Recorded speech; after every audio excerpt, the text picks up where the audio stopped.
Welcome to the Ska History Hour with your hosts, Jose Rojas Hello. and myself, Daryl Rubio, wherein the purpose of this channel is to spread awareness of ska music and its subgenres to the world. Our guests today are members of Sgt Scagnetti, also known as Sgt Scag, from New Haven, Connecticut. Yes, sir. Gentlemen, we appreciate the time you're taking to speak with us, to share your stories and your music with the ska community. Please tell us a little bit about yourselves and your role in the band. Sure. My name's Steve Lonergan. I'm the singer in Sgt Scagnetti, aka Sgt Scag. We could talk about even that probably for a good 10, 20 minutes. I've been in the band since I think 1997. Um, Oh, we've been an active band again since 2018, which is longer than we were a band the first time, which is interesting. Live outside New Haven, Connecticut. And thanks for having us, man. Of course. I'm Mike DiMatteo, aka Mike D. I play saxophone in the band. I was not an original member, though when in the 90s, 97 and 98 and 99 and 2000, I was parading around on stage, probably jumping on Steve's back when I was a little bit, had a little, a little more limber and 10 pounds lighter or whatever. But and I'd be screaming the words to the songs. And then there was a rumor of a couple reunion shows in 2010. And Dave, our drummer, is married to my best friend Carmela, who's now in the band also. And I got asked to play some horns. And I was like, yeah, I'd really love to do that. And I was like, wait, though, hold on a sec. We've got to learn all these horn parts and we've got to figure them out because the horn players that wrote them were like ridiculous players. And like one plays with the symphony and so like when I jumped in, it was like, uh-oh. So we had to get down to a lot of work to do the reunion shows, but it was fun. And then, 2018 happened and holy moly now. Mike, you know the story though, that the guy that wrote most of those complicated horn lines messaged us after the reunion shows and said, dude, I would have just charted all that stuff for you guys. Oh, yeah. I was gonna say. Yeah. And you think, maybe our drummer, our bass player would, singer would reach out, but no, they were like, let's see if these guys really were on to grind it out, because basically it was kind of an entire new horn section. We had another member that was in the band way back in the day and another band member that was kind of going through some health issues. So we really needed to grind, but it actually helped in the aftermath that like the parts stuck in my head and it was easier to memorize because we had kind of gone through the multi-tracks and slowed things down. And we're like, are they really playing that? And it was like, no way. And then you listen to it and you're like, yeah, he's really playing that because he's a trombone concerto major. And yeah, damn. Wow. And we were trying to play this time, like obviously we had a trombone player, but I was trying to rewrite and play the parts on saxophone, which, certain sections where people on the trombone and trumpet tend to tongue a lot of parts, and the saxophone is really difficult. So, yeah, Jose here plays trumpet. Yeah, I do. Yeah, I do know. Yeah. You start that double tonguing and just rapid fire, and like the saxophone player's like, what can I do? Like, you slice your tongue on a reed. You're like, well, I can't go that fast. Sorry. Yeah. That double tongue is kind of tough for me right now, but I'm practicing it. Yeah. So, where did the name Sgt Scagnetti come from? Is it a reference to the Quentin Tarantino universe? You got it, man. Bing, bing, bing, bing. You got it. Vegas officer Seymour Scagnetti, right? In Reservoir Dogs. Yep. You got it. Yep. Nice. And Seymour is the town actually that Dave, our drummer, Richie, our bass player, and myself grew up in and around and went to that high school. So it's doubly kind of a cool entendre. Seymour Scagnetti. He's got multiple meetings. That's cool, man. Nice. Now, can I ask another question, then? Yeah, of course. Okay. What did your first practice look like? Where did you guys practice, and how often? That's a great question. I guess it's a reunion practice. Yeah, I mean, so I joined pretty early on in the 90s, and we were at that time practicing. We used to have two guitar players, so we used to practice in our guitar player Jesse's basement, his parents' basement. I think the earliest practices were in Richie, our bass player's garage, from what I understand. I believe that's where it started. Um, Man, when we were doing the reunion shows, what were we doing, Mike? Were we doing two or three a week? I mean, we started at Jeff's house doing the horns. Then we came together and I was gone because I was working. And like, then we did Danny's basement and we were kind of mobile. It wasn't exactly the easiest process, which is maybe kind of a linear thought through the band. Maybe one of only And then our bass player Richie was in Colorado at the time, and we had to like I remember we had like the date he was flying in on the calendar, right? We had right, and then we crushed it. We were like, "Yo, we were Richie's here practicing like finally." every day for like 6 days straight or something. Because we basically did we did 3 shows. We had like a quasi warm up show, and then we did 2 others, and we were like headlining, so we had to play. It's not like we did a 25-minute like festival set, so we had to rock an hour. And it was like, oh man. And even back in, the heyday, like, I don't know, like, were you guys used to playing an hour and 15-minute set? No. So, When we headlined, even back in the day, I don't think we would ever play more than like 45 or 50 minutes. Like we just wouldn't do it. It was just we go pretty hard, pretty quick. And then you get in and get out, man. That was, I mean, there's just no need to play that long.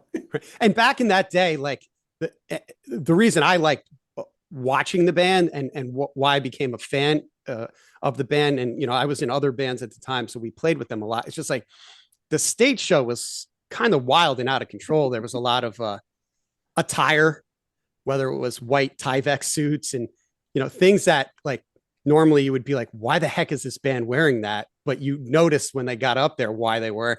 They had a kind of a light show. There was a lighting person that they worked with, Chris Grosick, and he was like a DIY lighting guy, and he did some great stuff. But it could be chaos. So when you looked at 45 to 50 minutes, that was enough of Sgt Scag. It was enough of them playing, and it was enough of the great songs, and it was chaos. So you didn't. An hour and a half it almost would have been like too much because you got in, you wanted more, and you were just drenched and tired after that, 50-minute set. So you're like, I'm good. That was great. Yeah. Wow. Now, we see that your band started around 1995. Can you please tell us about, if because, the formation of the band and describe the band's sound? So I don't know. Is our bass player Richie, did he start it? I think he did, right? Because isn't Dave not even the original drummer technically? Didn't they have a different drummer first? This goes way back. Like this was before. Like ska bands are crazy, man. Ska bands are crazy, and that's the thing. And then you kind of remember like the first iteration, like Danny, Jesse, Dave, Richie, Augie, Jane, Lana, like it's a tough Pat. lineage. Pat. So I didn't even know those names that you're bringing up. Yeah. So I don't know. I know there was some kids. There was a lot of Seymour, Oxford people, and then there was some Waterbury people, some like Holy Cross kids. See, it was for coming out of high school, right? I mean, they were still high school. Yeah, and we had a good scene. Students. Like we had, Spring Hill Jack, and a band called JC Super Ska, and they kind of like started the scene. And Sgt Scagnetti was that next band that was in there playing, and so you had all these like ska bands starting. And all these people that wanted to be in them. So like, that was the days of like, there's how many members in our band? I think there's 11. There might be 12 on occasion. Sometimes this guy comes, sometimes that guy doesn't come. And then we put in this guy and our other buddy. So it was all of that. And then as things like snowballed and you get around like that certain late 95, 96, everything started to like solidify. Okay, and, those are kind of the lineups you tend to remember. There was a club in New Haven called the Tune In, run by this guy Fernando Pinto, and you can't really give that guy enough credit for creating that space. I think every good scene has that one of those, right? Anarchy. Across the country. Scanarchy. Yeah, Scanarchy. Exactly. So yeah, Fernando had a record label called Elevator Music and put out a couple huge ska comps.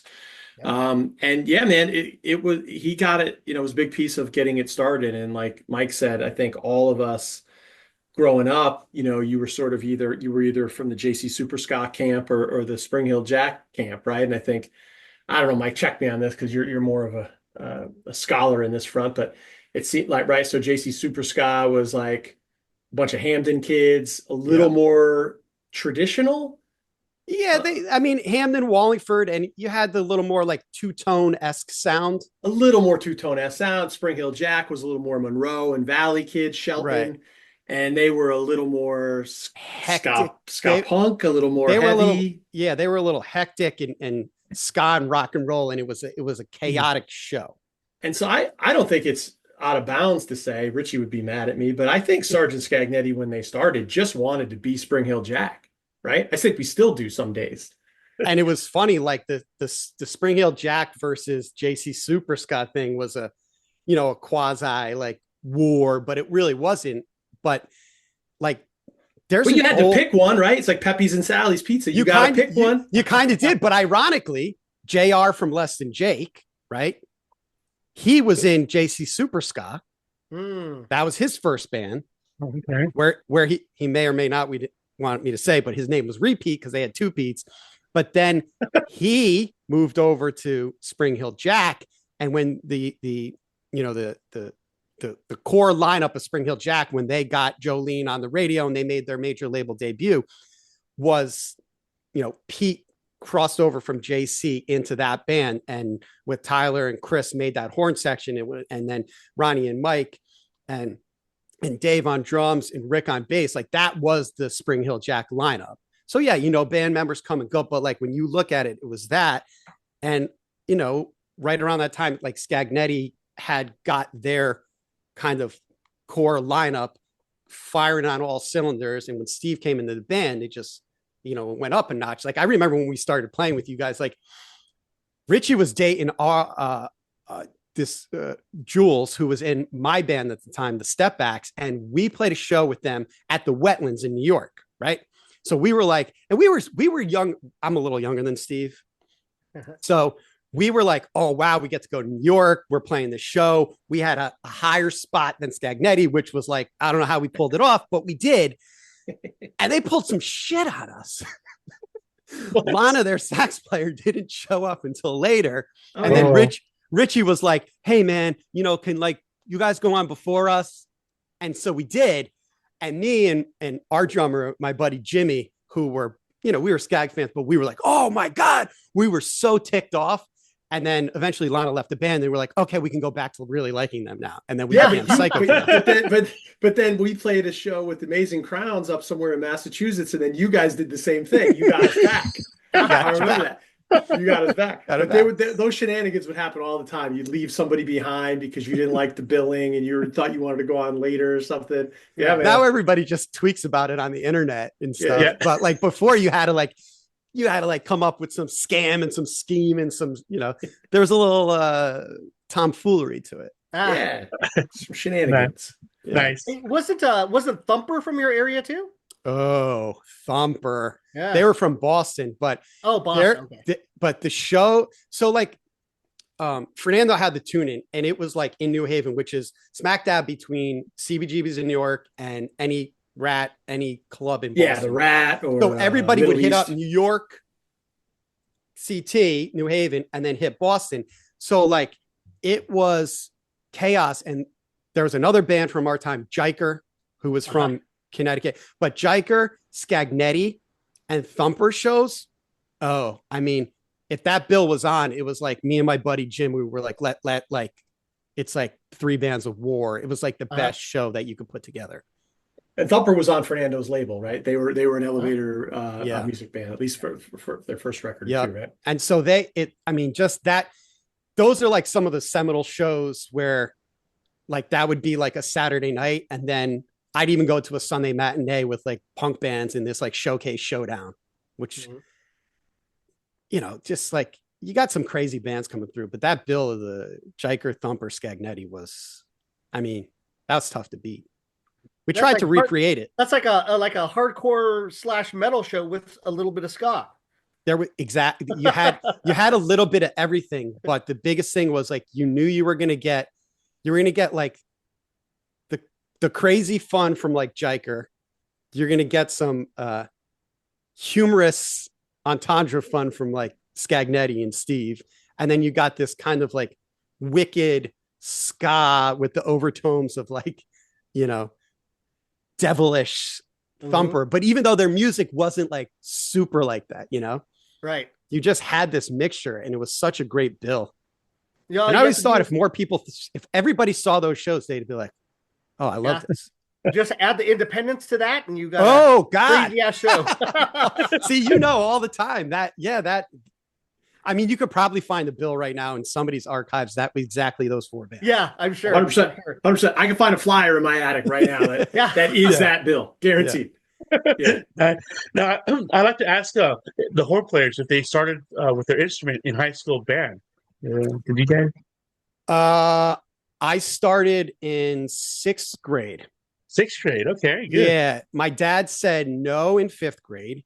Oh. He was like, "You got to earn it, because if I'm going to listen to this horn honking," my daughter actually just wants to start playing sax, and I tried to teach her today, but I don't know how to do omniture, right? So I'm like, freaking out. But I begged him for a year. In 6th grade, I came home from New Hampshire and I found the saxophone on my bed, and I was like, okay, here we go. And I don't know, man, it was kind of all over from there. By the middle of high school, it was like, you're going to practice or are you going to do your homework? Oh. And it was like, well, I don't know. I probably got the homework done, or I'll at least get it done in the morning, but I'm going to practice right now. Oh, yeah, nice, of course. Nice. Important things first. Yeah. And then, I played a little into college, but that's when I was in the band. I did marching band. I went to UConn for one semester. I did marching band for 1 year. I went to UConn. I wanted to get in the pep band to play at the UConn men's basketball games, because Steve and I are huge UConn fans, but that was my goal. And ironically, I made the women's band, but which at UConn at the time, the women's pep band, because UConn women won all these titles, but the year that they had Sue Bird, of course. Right. And Rebecca Lobo. So like they were on that was in their heyday. Of course, the year I get in the band, what happens? We get spanked in the first round of the NCAAs, and then men win it for the first time in 99. And I'm like, because I missed the ring, because the guy that was in the men's band came into my room, sat on my couch, put his hand on my leg. I was like, get your hand off my leg. And he's like, look down. And I'm like, get out now.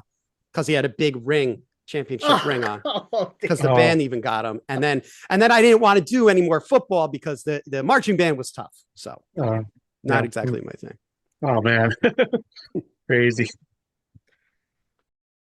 Now let's talk about the releases that Sgt Scagnetti has. We recently learned that originally around the 1995, the demo of Sgt Scagnetti versus the Armies of Darkness came out. Just Another Trick, 1998. Detonate in 99. You had a split with Hans Gruber and the Diehards in 21. At Least More Than Halfway Dead in 2023. And the latest, you've got a reboot in this year, 2025, which has a little tweaked, some of the other songs that were tweaked. Now, tell us about the 18-year hiatus between when the band was inactive and what happened in those years with either you guys or the band, and how it all came together again. Sure. So we called it quits in the latest of 1999. We played I think our last show was at the Webster Theater in Hartford, Connecticut. I think we played with Spring Hill Jack. Wasn't that Spring Hill Jack Big Mistake? Us, Flip You For Real, and Scag? Yeah, that sounds about right. It was sold out. It was a great show. It was. And we sort of went out on top. We were some of the bands up and down the East Coast that we would trade shows with were starting to fade a little bit, or trade in their horn sections for keyboards. That was kind of happening at the time, that whole emo thing. And we weren't getting along very well. So we dumped it before it got weird. And not really that long after we put out Detonate, quite frankly, right? We toured on Detonate a little for, I don't know, 8 months or something, and then we just sort of were like, all right, enough's enough. So in that gap, I mean, like Mike said, it was 10 years before we ever did a reunion show. And I think everybody went off and did their stuff. Richie moved to Colorado. Um, a couple of us from the band started doing a trip hop band called Tarmac, which that's how we actually connected with Carmela, who's now married to Dave, our drummer. Um, and that was sort of like a female fronted kind of we were just like a Portishead wannabe band because that's just was the stuff that we were really into at the time. Um, and then that kind of fell apart after a couple of years, and then me, Dave, our drummer, and Carmela started doing more of a synth pop band called Welcome. For a couple of years, we put out like three EPs on that, and that took us pretty close to the reunion shows. And I don't really even know why we did the reunion shows, Mike. I'm assuming it was Flood from Asbestos Records. Yeah, that I mean, asked us to do it. He's always, he's pretty well known for nagging bands to get back together until they do it. I'm pretty sure that that's what happened because I remember coming over to Carmen Dave's at the other spot and recording some horns for that Welcome album. But I feel like the Scag thing never really died, especially with Flood, somebody like Matt Flood. Like, yeah.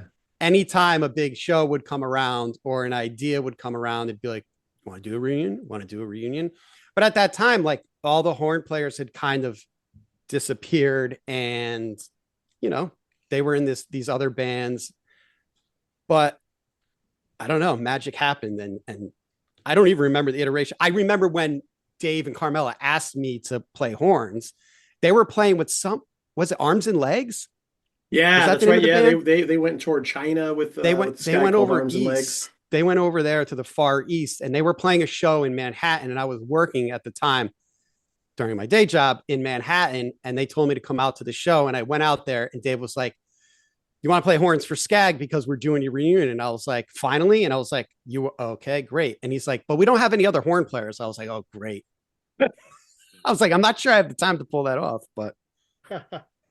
And then you guys were doing kind of we were friends cover band sort of thing. Yeah, right? so we basically brought our old band, the Step Backs, back as the Royal Swindle, and we were doing like a cover ska, like reggae and old soul, 60s soul kind of Motown vibe, and we were trying.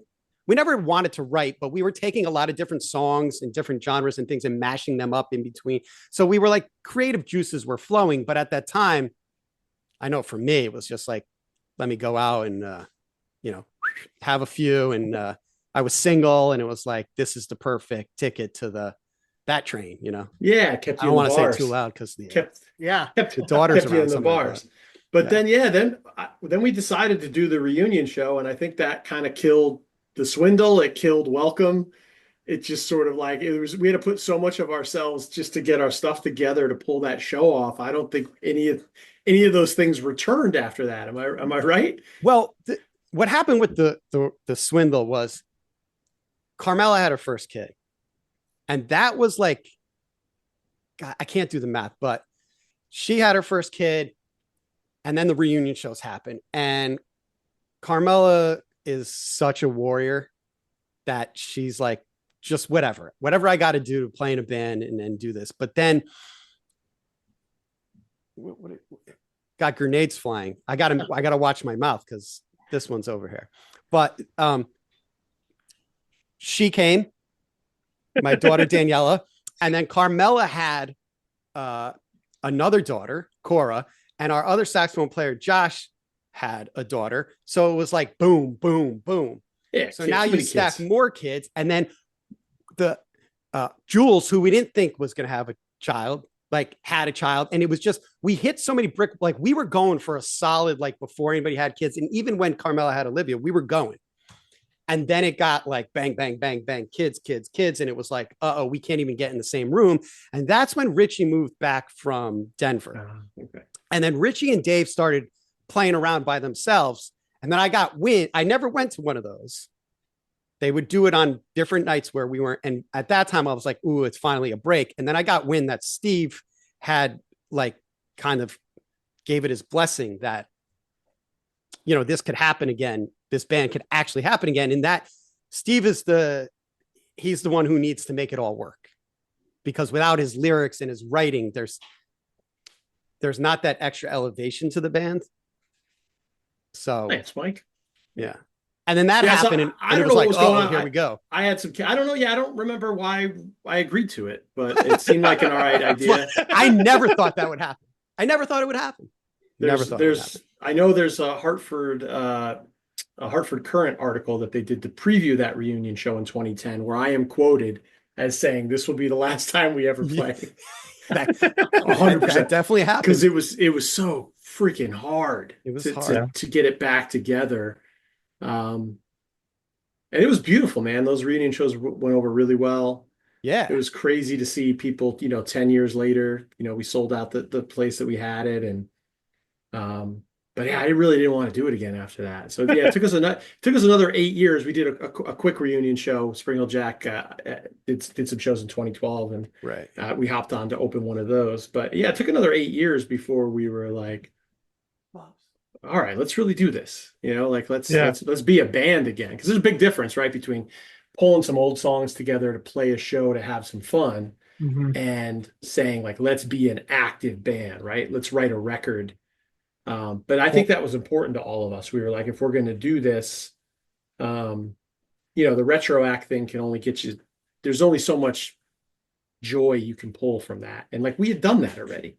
So we could have done like 3 more shows maybe over a year period and milk that. But we were like, no, I don't care if anyone wants to hear new music from us, but we need to write new music. Otherwise, I'm not going to feel, none of us are going to feel like we're part of something. And then like Mike said, it was a rebuild as well, right? So Dave, our drummer, Richie, and me were OG members.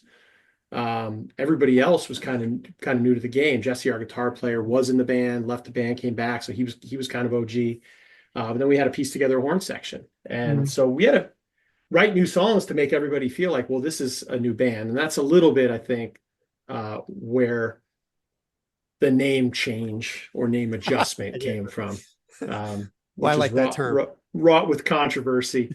But I get it, right? It makes sense because it is Sgt Scag. We're still Sgt Scagnetti, but we're Sgt Scag because it's a different iteration. It's a different time. We're different people. The band is made up of more people that weren't in the band originally than were.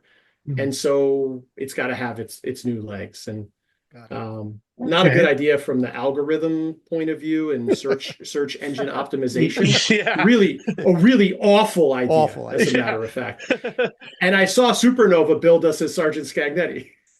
That's like, dude, what I was waiting for somebody to wreck on that. I made peace with it. It is what it is. Our bass player Richie, who's a tremendous artist, did all the artwork, does all of our art. Everything you see. Anything you see, right behind Jose there. Sgt Scag looks better. It fits on a logo better, and that's true. But again, Richie, artist, not a marketing guy. A marketing guy would be like, you're freaking Sgt Scagnetti, just leave it alone. That's how people know. But so to this day, just a few weeks ago, I forget where we were playing a show, and someone came up to me and they said, hey, there was a band in the 90s called Sgt Scagnetti. Does that have anything to do with you guys? Are you connected to that in any way? And it's like, yes. Yep. That's us. Well, I hope this interview can clarify those things up for you guys. We try. It's all good, man. But it is amazing how many people are still just sort of like, we've been at it again since 2018, and you think like, oh, social media, you just get the word out. You do a couple podcasts, you play a couple national ska festivals, but there's still people that are like, you guys are back, and it's just like, you got to remember, most people's lives don't revolve around ska bands, sadly, or Instagram, and in that world. They're doing what they're doing, and when they were 16, they would come see us wherever they were from, and it was a big deal. And then they moved on with life, so they're super excited that we're back. But like, they're not looking for it, and if you're not looking for it, there's a lot of stuff to do on the internet, man, and that gets in the way of us getting the word out that we're a band. Right. I've been to I've been to Connecticut only once. And I did Matt was having the Slackers play in his backyard. Oh, you went to that? Yeah, and so I Hell took my yeah. son to that. Okay. So we went there and it was pretty cool, man. You get to see the Slackers in somebody's backyard, but that drive to Matt's house is like, holy shit. Dude, Matt- that's the Oxford, bro. So so that's one town over from where I live. That our bass player Richie still lives in that town. Matt lives in that town. Dave, our drummer, lived in that town, grew up in that town. Where I live is like probably about a 15-20 minute drive to Matt's house. Yeah. I live in civilization, right? I can be in downtown New Haven in 16 minutes. That's God's country out there, man. That's like he the lives real with the deal. deer. And Yeah, the it's a bears. different world. Yeah, it's the real deal. That's a hike for sure. Yeah, Yeah. totally. Now, one of my questions was, can you describe your first show as a band? But I guess it was like the reunion show. You guys have been kind of describing that already. But what do you remember most about that night, your first show? The reunions? I guess Was it it? would be the reunion, right? Steve should talk about his first time Yeah. singing with the Oh, band. okay. 'cause Yeah. I'll It's tell you good. about my first show because that's a sadder, more humiliating story. So I joined the band in '97, and just I had never sang on stage before. I'm not a singer. I was a big hip hop kid growing up, and so I always wrote lyrics. And so Danny, our guitar player at the time, I was coming to Scagnetti shows just because I thought it was cool that I knew people that were playing, real venues, and I didn't know much about the genre at all. But I became the singer of a band, right? And so I got educated pretty quickly. And the first show that I played after maybe 4 or 5 rehearsals was in Providence, Rhode Island, at a place called Club Babyhead. With the Agents, who are still around, and a kick-ass band, and a little band called the Pie Tasters. Sold out Club Babyhead. Dickie from the Bosstones was there because he was boys with Pie Tasters. And so it was a big deal. I mean, I didn't know who the Pie Tasters were at the time at all. We played with them a million times, and they're one of the best bands in the world. I didn't bring water on stage with me. Oh no. Never played a show before. I didn't and I went real hard, real fast. Oh no! Like way too much, way too quick, because I'd been to a couple shows, and I liked that. I was like, oh, I'm going to bring that level of energy. And by song 3, I had no voice. It was gone. No voice, no water, no nothing. It was atrocious. It was. I can't even imagine how bad that show must have been. And the place was packed, and then I remember that drive home from Rhode Island was just real quiet because they took a chance to like, well, this guy's never been in a band, but I think creatively he makes sense with us. And man, talk about shitting your pants on stage, man. It was atrocious. And then the next night we played in Stroudsburg, Pennsylvania, and I brought water on stage, and I paced myself, and I did okay. And I remember that then in the parking lot, they were like, do you want to be in the band? Because I wasn't technically in the band, I guess, before that. Oh, was that a tryout? I was rehearsing. I was being interviewed.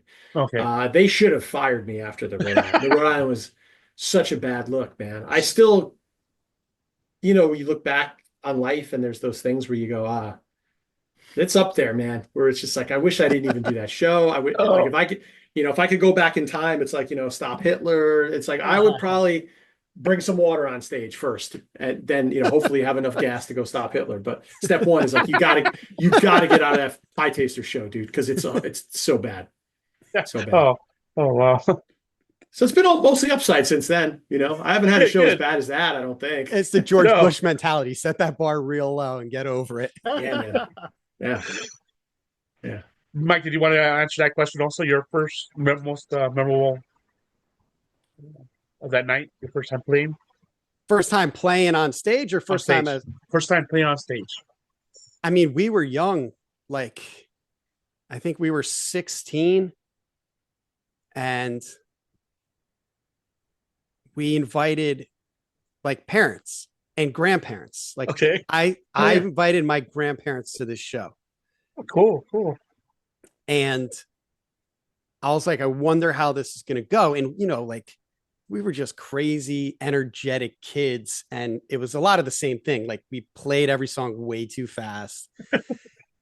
I had a mohawk at the time, like looked the part. You know, we kind of knew what we were dealing with, but when you got up there, it was like deer in headlights kind of thing.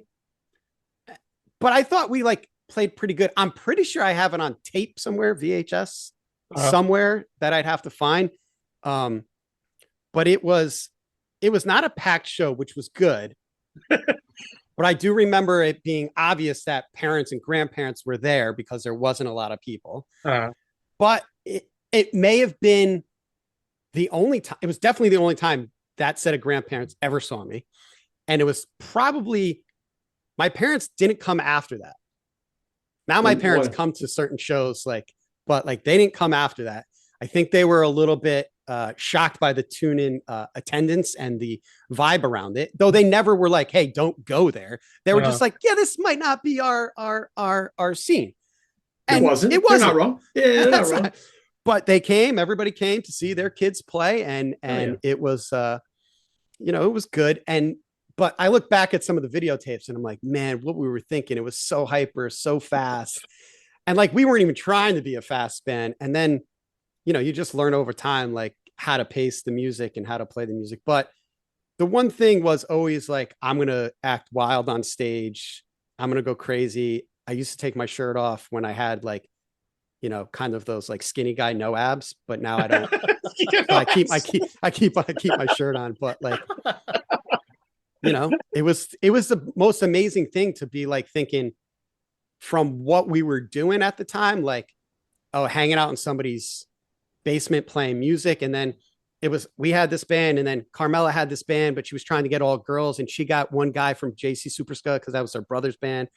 And so Greg, which is one of our buddies, he was in that. And then we kind of like, somehow we sent a guy over there. And so they had another guy, and we were like, well, why the heck don't we just kind of merge the bands? And that's what we did. But dude, you can't, like, I don't even know, do kids do that these days? You know what I mean? Like, it was such a day and such a time where we kind of hit this. I mean, yeah, we talk about waves, right?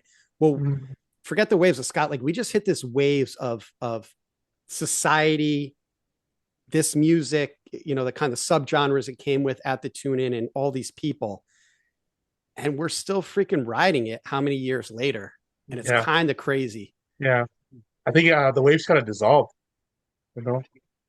Yeah, I mean, even the waves, but the music, but on a bigger scenario, I'm just talking, like, forget, like, whatever, fourth wave, fifth wave, eighth wave, I don't really care, just play music. But like the wave we caught in society that, all these kind of subgenres kind of were making the mainstream. So there was a lot of eyeballs, and there was kids at this club every day. We got to go up there and play in front of them, and they would like us, and all these things, and have that place to tune in, and have Fernando making these albums and these compilations, and get to have every other band come through here. Like, when I sit back, like, that's always the documentary I wanted to do, not exactly about that place, but what that place did to bring together these styles of kids, and how we all went out to, a lot of us, be in the creative world, whether it was art, video, movies, audio recording, some people still playing a band. I mean, there's legit rock stars from that club. And, it's weird how it happens nowadays, but I know that I'm glad I was there when it happened. Right. Yep. Cool, man. Now, Steve, you're are you the lyricist in the band? Yeah, for the most part. I think Carmela helps out a lot with melody. Sometimes I bring words and I go, how do you sing this? But yeah, most of the words I write. Richie's written a few pieces of songs. You had mentioned Necromance earlier. That was a collaboration between Richie and I. But yeah, I'm unfortunately responsible for the bulk of the lyrics. I'll own that. Now, the reason I'm asking is because I see that the band sings, and lyrics are about dysfunctional parenting and revenge fantasies. Looks like a lot of people can relate to these lyrics. Is this something personal for you from experience? Is it something that you need to get out so it gets out of your system and it helps you deal with these certain topics? Tell us a little bit about that, please. Yeah, I think that's fair. I don't. I've written a few songs that are from somebody else's point of view, I think, right? Where you put yourself into a character. I heard some songwriter talking about that. And I was like, that's a good idea. And we've written a couple songs like that. But yeah, the revenge fantasy stuff, the sort of parenting, societal trouble stuff. Yeah, that's all stuff I think any of us are dealing with. So yeah, those are from a place and a time for sure. Absolutely. And yeah, I think a little bit of it is just getting it out. I'm Irish, we hold all of our rage in our stomachs until it kills us. And so this is a good, Scagnetti's a nice way to get some of that out. I'm a mild-mannered human being, father of two, professional human being, and you don't get to sing those songs at work, Yeah. So it's nice to be able to get them out and get get that word out there. Yeah, Definitely. Nice. Like I always think if you listen to Steve's lyrics, there's this story that you kind of get, but you got to pull out to a higher view to get the double, triple entendre or the bigger picture or the societal picture that he may or may not be actually talking about in that song. But there's always depth, and there's some sort of like I don't want to say psychotic humor, but there's always some sort of twisted humor in it if you really listen to it and know that some of this isn't like dead serious. He's using those lyrics, but the words and the pictures as a like a to push this thing forward and get you to think. But it's done in a funny way. When you listen to them, you're like, oh my God, some of the songs you might be like, what are they writing about? I'm surprised we didn't get canceled. That's for some of the there's a couple songs that are definitely from a real dark place and probably don't hold up in today's society. That's fair. I can take that too. But now I write songs about how one of our songs, Teeth, is about exactly that, right? Like how much rope do you give to people, and how far can you take it if you advance as a human, right? Do you leave people room to grow and to acknowledge that, like, yeah, that song was probably don't feel as good about that song as I would like to have, but it came from a real place and a real emotion at a time. So that's part of it too, But like I said, I grew up as a hip hop kid, so lyrics are really important to me. They've got to sound nice, but they have to operate at a couple different levels, and I'll take some ownership of that. Like I think they're good, like, and I don't mean that from like an egotistical way, like, oh, my songs are great, but like, dude, we put a lot of time and emotion into making sure that those come out right, and there's a lot of thoughtfulness into every syllable and the way the syllables line up and the way the verses match, and there's more to it. And a few people who are into writing have sort of pointed that out, and nice. That means a lot to me, where someone's like, hey man, I see what you're doing. That's cool, bro. That's way cool. I'll own that, and I'll take that, right? Because I'm that's a big important part to me. That's what being in this band as a kid was about: going to diners late night, shenanigans, but then also like having a place where you could write and then people were gonna listen to it. Like that's huge for somebody that has that stuff inside their head, to be able to get it out and have some audience of some type for it. So that's definitely. Now, I get my next question kind of piggybacks on that one. You guys have a unique humor, energy, and chaos in your music. How intentional is that, and how does it reflect your personalities? It does, right? Yeah, it does. I think everybody's got a darkness and a challenges in life, and so we try to cover them. There's not a lot of secrecy to what we're talking about, right? I mean, the words are there, right? Yeah. There's not a lot of like, oh, I wonder what he means by that. It's like, yeah, it says what it means, And so, yeah, there's we try to bring a level of chaos to the show, and that's really just to, we play with a lot of really good bands, and probably bands that are collectively more talented as musicians than us, perhaps. Maybe not all of us. We got some really talented musicians in the band, but I'm not one of them. So you got to bring, so how do you differentiate yourself there? And that started pretty early, like Mike said, with outfits and stage props and weaponizing the audience with swords or some type of weapon. And it's really that part really just comes from like trying to wake people up, just loosen them up. Because if you get somebody to sword fight their neighbor, it's amazing that they'll keep moving throughout the rest of the show. And so we struggle with that a lot, right? Because the sword budget is it's a big piece of the. It grows and grows and grows. It's just growing and growing and growing, and you got to go. Do we need them? Do we need them tonight? So now we've gotten to a point where it's almost like, does the audience need swords? Do they deserve swords? Right. Do we deserve to hand them out? And there's shows where you're like, that tonight's not the night, right? Like that's just not. They don't deserve it. We don't deserve it. Let's just do the show, and that'll be enough. And then there's nights, where we're like, we got to bring it. We've got to get even. Let's take this up a notch, and it's fun. People sort of enjoy it, and I love people are bringing their kids to shows now, right? And so you want to indoctrinate a kid into this scene. Let them beat the hell out of somebody with a 4 foot tall blow up mallet, and also a foam sword, and you see them going home, and they're like, they're taking the swords with them. Yeah, they're fired up. I bet you I have some of them here. Yeah. Wait, when you said sword fight, my mind went somewhere else. Oh no, bro. Hey man, and I say you take kids to the shows and there's sword fights. No. We don't judge, man. Yeah. I always say no weird. Bring your kids. No weird stuff. No weird stuff. Dude, I had the pleasure of being there on in April for this is Not Condone Fest 6, and you guys were passing out the swords. And I was like, oh, what's this? This is cool. So like, I was like, oh, this is interesting. And then when like that song broke out, you guys had them all on the side, and we all just went at it. That was so much fun, bro. I was trying to find that footage of that, but I didn't have that much time right now. But yeah, I was going to ask you, do you have any other props that you introduce?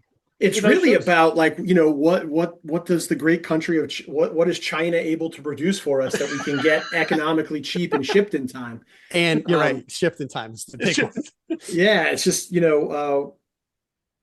I aim for the largest foam swords that our budget can afford, because that's the most fun. And you really don't want to see people get hurt. The first time we ever did swords was at our CD release party for Detonate in 1998, 99, whatever that was.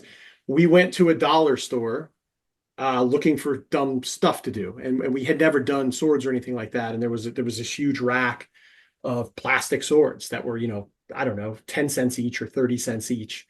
And we, I remember just like going to the lady that worked at the dollar store and going, be like, can we have these? And she's like, yeah, just take however many you want. I'm like, no, all of them, and they had to get us a cart, and we loaded them up into the van and something. And, and that was the first time we ever did it. We did like a Braveheart reenactment at the show, and it was awesome.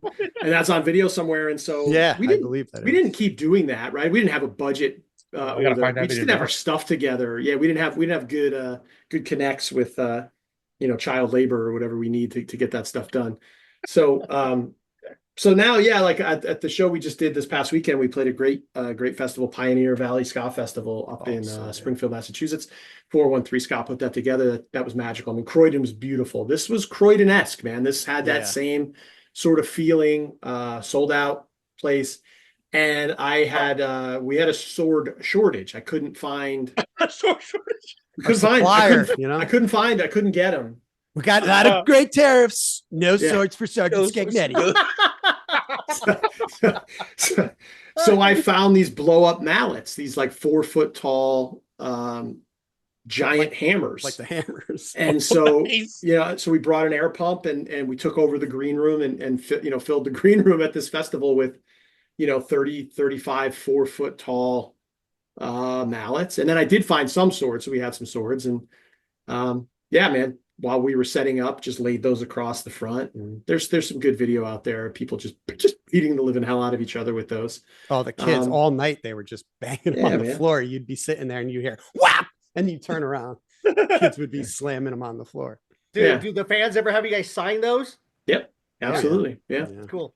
Yep. And you know, what's great is some people return them, which is fine, right? They're like, hey, in case you want to use these again, and we'll repackage them and recycle them. Probably a good thing to do. And then other people, sometimes we've got some people that save them and then bring them with them to the shows. Like I got it. I brought my sword. Cool. That's the best. If everybody would just do that, my life would be a lot easier. Just keep it forever. And every time you come see us, just bring it. That would be ideal. Yes. That's nice. You should do like like the movie theaters do, those refillable buckets that you send. Yeah. Purchase a sword for $5 and bring it. You'll get like a couple bucks discount off the show or something. Yeah. Oh. We've looked into like getting better ones and getting them like logoed up and stylized and stuff. It's just so damn expensive. We just don't. There's not enough ska bucks out there for us to pull that off. Yeah. Someday maybe. I mean, I gotta find that footage and post it. Now, when you guys first learned about ska, the genre of ska, what are the first bands that you heard about, and that kind of brought you to want to listen to more of this music? I can go real quick on that, but just because. So my first experience was going to a Sgt Scagnetti show before I was in the band. They were playing Toad's Place in New Haven, Connecticut, a famous club. Mm-hmm. All these bands, we lived at the Tune-In. The Tune-In was home, but once in a while you'd get to play Toad's Place, which was like an 800 cap room, pretty famous place. Those were the shows where like your grandma would come.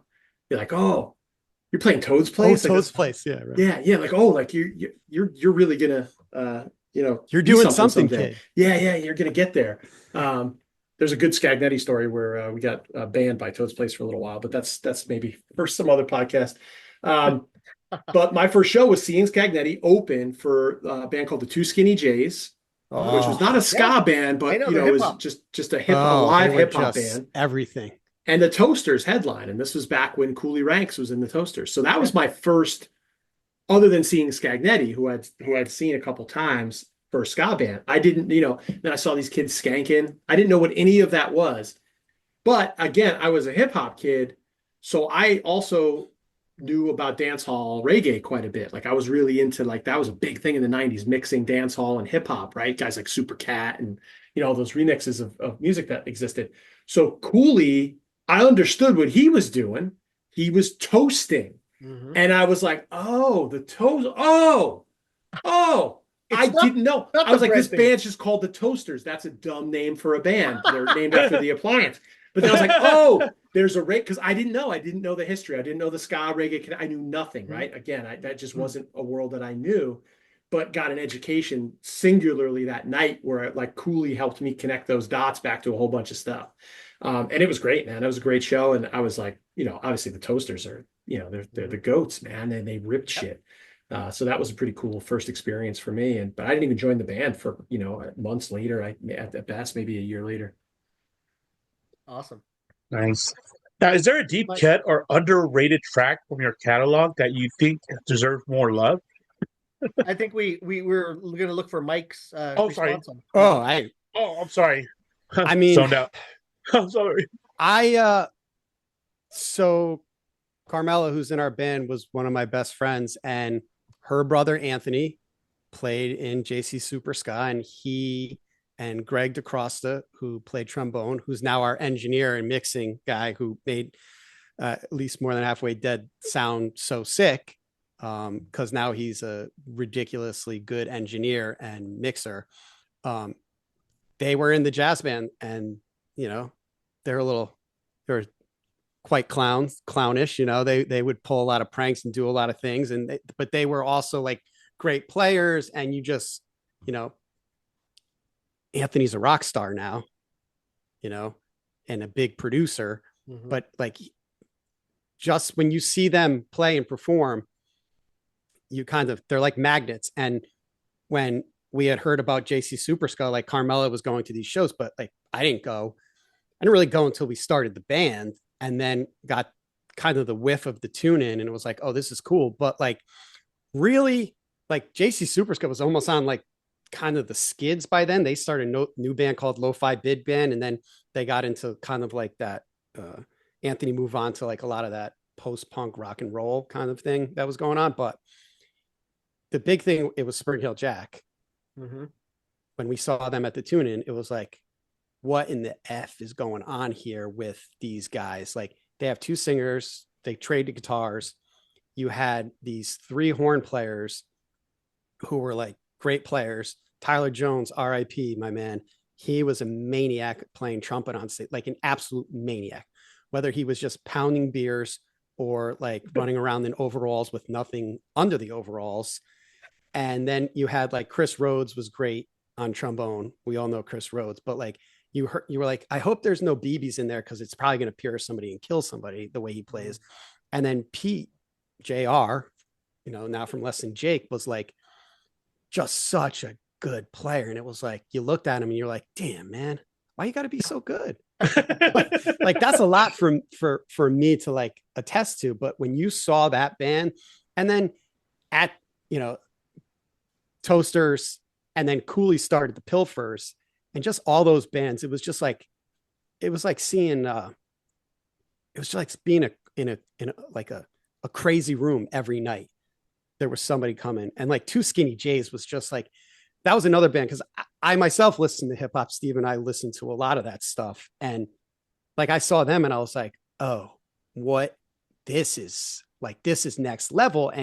But they're playing with ska bands, and like, I don't care. Like, that's good for me because, like I'm listening to the ska, but before I really knew it, like I'm listening to all the hip hop, Wu-Tang I had, and then like you look at these guys and you're like, well, this is happening in the club I can go to and then it was Showcase Showdown and then Thumper and Jiker. And it was like, and then you do the digging in the back catalog. And I remember, meeting Bucket when I was really young and kind of, developing a little bit of a relationship with him. And he would talk to us when we were playing.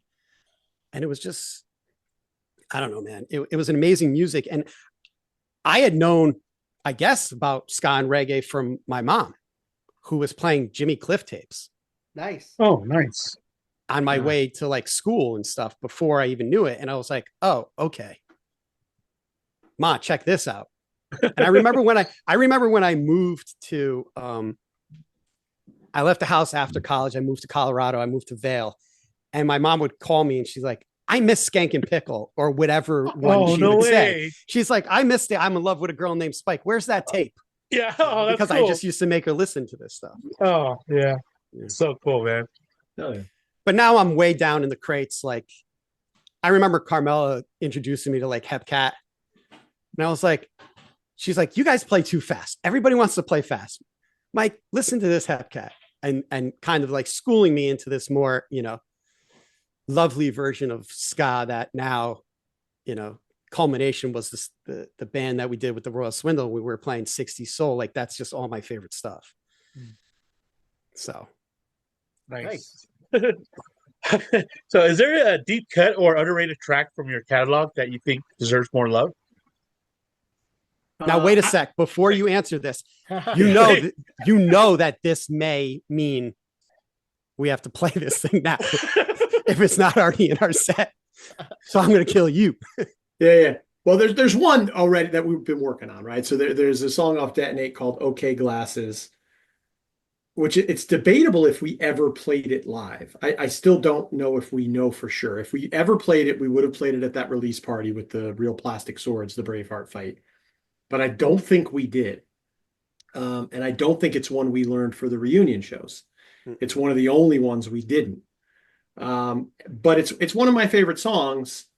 Just because I don't know, it's one of those things with the horn lines in my head constantly, and I like the lyrics that we wrote, and it's a very simple song just about what it was like for us being in a band, and having a manager that screwed up our CD delivery for our CD release party, and the fact that being jealous of bands that had a van because we didn't have one yet or we couldn't figure it out, and just about that.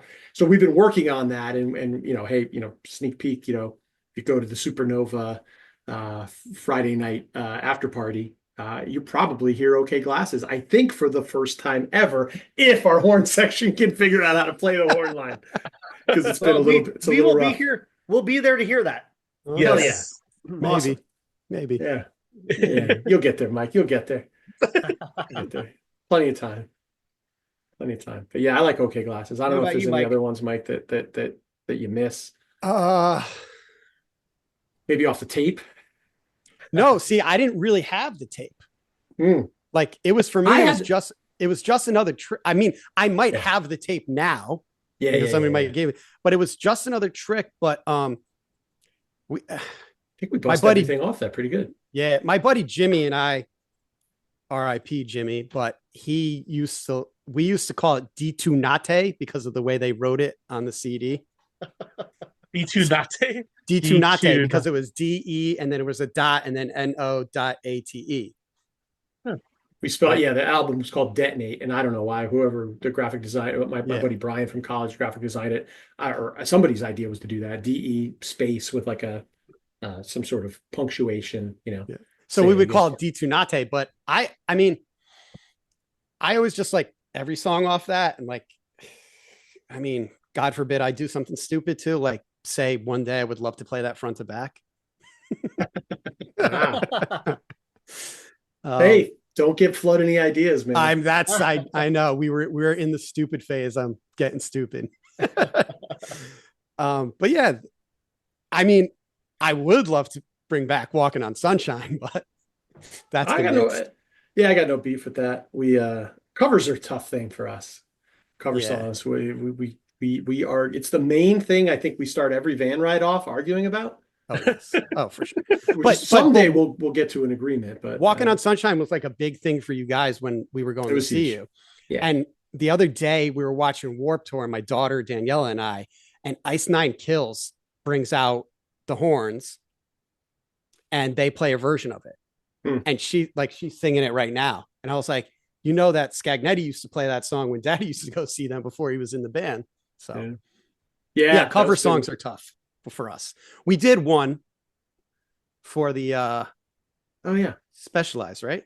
Yeah, Specialized project out of the UK. Nice. A protest song compilation. And we did what was the guy's name? Phil Ox. Phil Oct. He was like a guitar protest singer guy. And so we did like a anti-war song, made a video for it. That was cool. Somehow How did and that's we agree the thing to that? with us. Like, I don't know, like you would think like we have a song that we could do that Carmela's brother wrote. We'll just leave it at that. And like, want to talk about tricking the algorithm into playing some Sgt Scag? That'd be the song to do it with. Steve and I wrote it basically, like rewrote obviously their song on the way home from a UConn game, but nobody wants to do it, but everybody wants to have the algorithm. But somehow we agreed to do this Phil Ox song, which none of us had ever really heard of. Nobody's ever.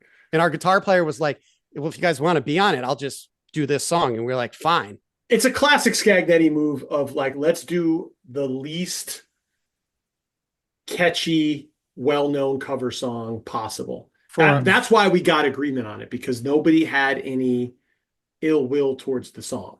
Right. Or wasn't too cool, or wasn't like, this is a marketing idea. Like, we're playing this song on a compilation that's going to London, but it actually probably worked because London kind of digs that kind of vibe, a little bit more than maybe the United States kind of does.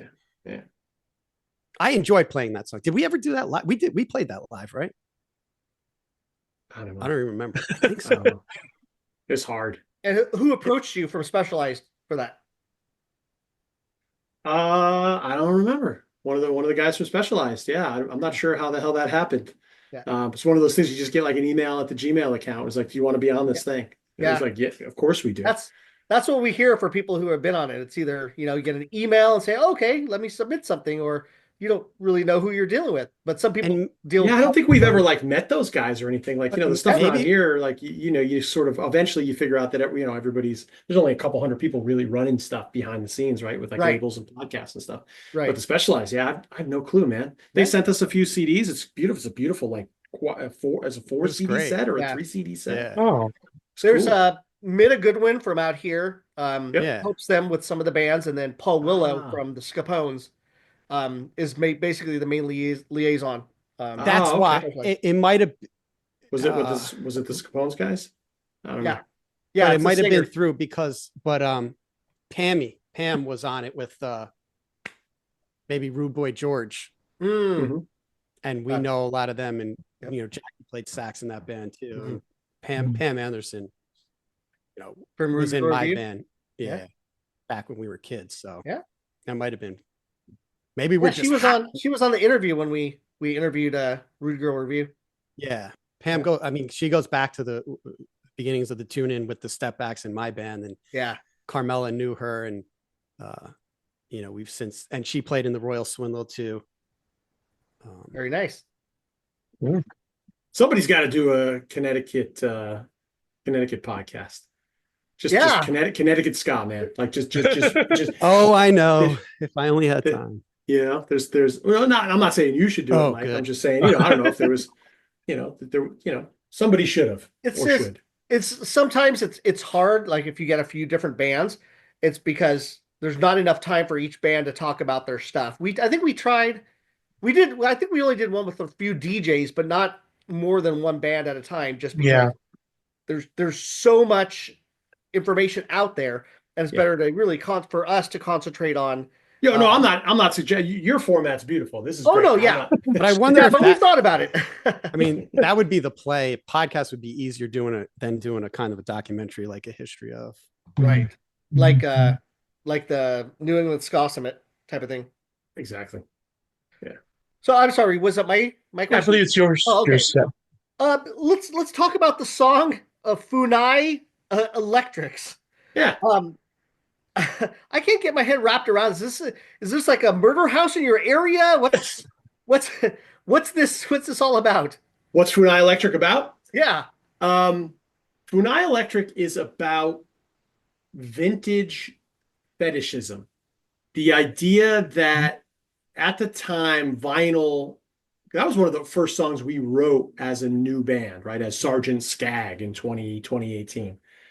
And it was just kind of getting back into the scene and realizing like, people are buying vinyl again. And I was like, well, that's cool, but also like, does it make sense if you really think about it? Like, what a weird, antiquated technology.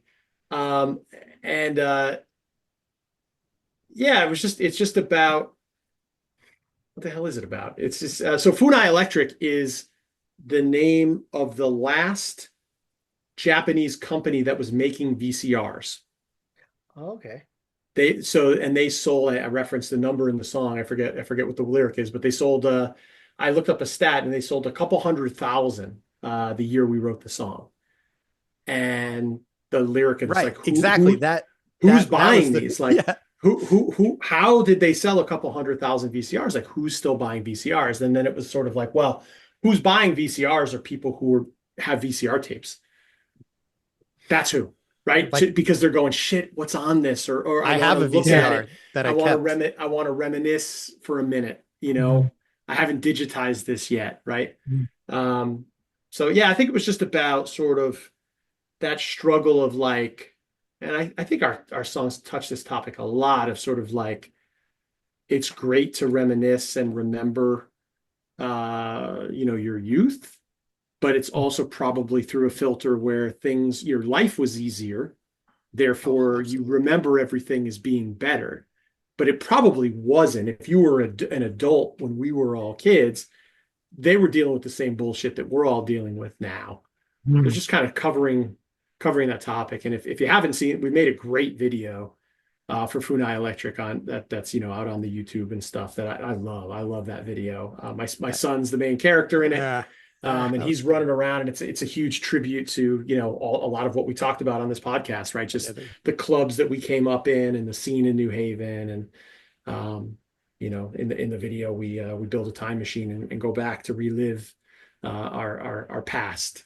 And so it's Funai is about that concept of like, how far can you go back? How long can you live in that before you gotta realize that you gotta get your shit together. Right. Oh, that's awesome. We played a show in Albany real early on, and we walked in and there was a TV and there was a Funai Electric DVD VCR combo. Wow. And it was like unbelievable. And I think that's how we got the name. I'm assuming that's where we named it. I don't think I knew Funai before that. We were like, this is a functional VCR. These guys are playing like, Yeah. Scooby-Doo episodes or something Right. at the club while we were loading in. Yeah. But that's an interesting cut too that you found because it's not on. We didn't put it on anything. It was on a few compilations. Mhm. There was like an Italian ska comp I think that Funai ended up on. The first couple songs we wrote, Murder House and Funai, we just like we were getting asked to be on lots of different things, and we just didn't have that much material yet. So I think Murder House and Funai are on probably like 3 or 4 different compilations each. But yeah, that song we busted out. There's a video store in Hamden, which is these guys' hometown right next to New Haven.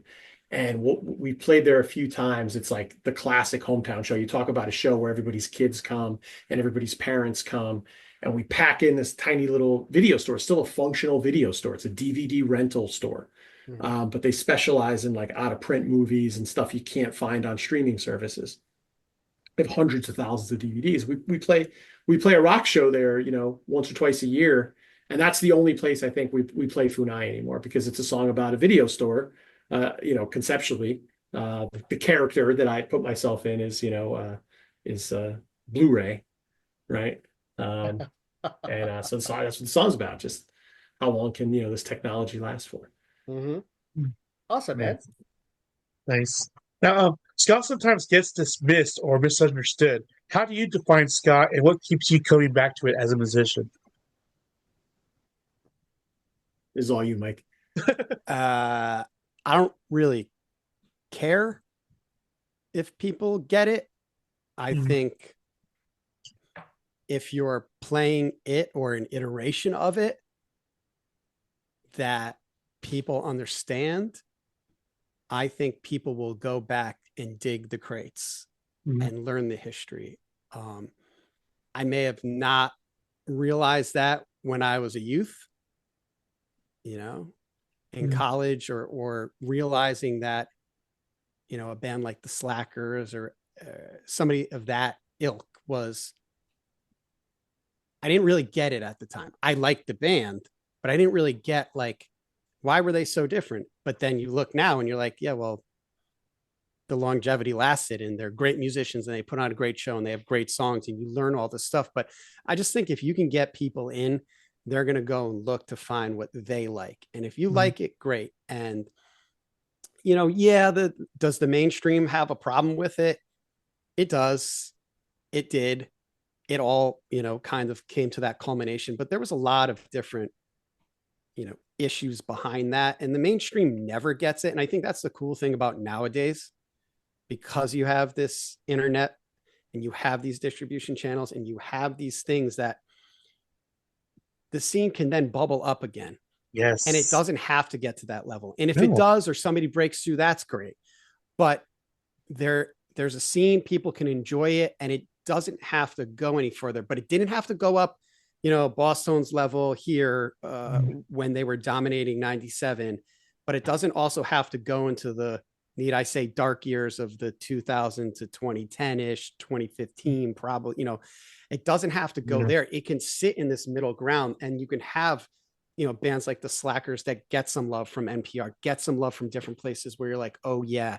And then who knows, maybe we get somebody that hits because they write a single, or they don't, or who cares. But I think more people actually know about it. And I think the evil 3-letter word ska is not as scary as it is. And I think, with Supernova, like, we've run into some brick walls with trying to get some sponsors, but I think we're starting to break down some of those brick walls because they understand when we live stream it and we capture that content, it lasts forever on the web. And when we post it on a Facebook or we post in Spector, or we got some crazy hits on Voodoo Glow Skulls back in the, 2 years ago. Yeah, they just have, the brands can attach to it, the brands that we know, and they get a lot out of it because it sits there on the internet and just generates hits. So it's a much different world now than but for the most part, it's just like some music, because we're all different fans of different music. Like, right. Yeah. I'm not always listening to ska, but I love it. Yeah. Yeah, like nowadays, like you get this like TikTok, right? And like on my For You page, it's all about ska, and I'm loving it. I'm getting like all this, videos from you guys, from everybody, and yeah, to me, it's like mainstream. But I talk to somebody else, and they're like, ska, what? Right. And I think that's where it can live. And, Yeah, the world's a different place, especially with when you talk about touring nowadays and the costs of things. But I think these different channels allow for things to go viral in a nature that you didn't have before, because you had to rely on the major labels and you had to rely on MTV. And, there was only 3 or 4 outlets. You can tell by the success of the Warp Tour. mm-hmm. Yeah. It's one of the greatest tours ever created, but now you're seeing it and you're like, there's 80,000 people there. It wasn't that big back in the day. Oh yeah, But it hit so many spots. Now people go, I will travel to that thing, because yes, it was my child, but I can see all this again. I don't know.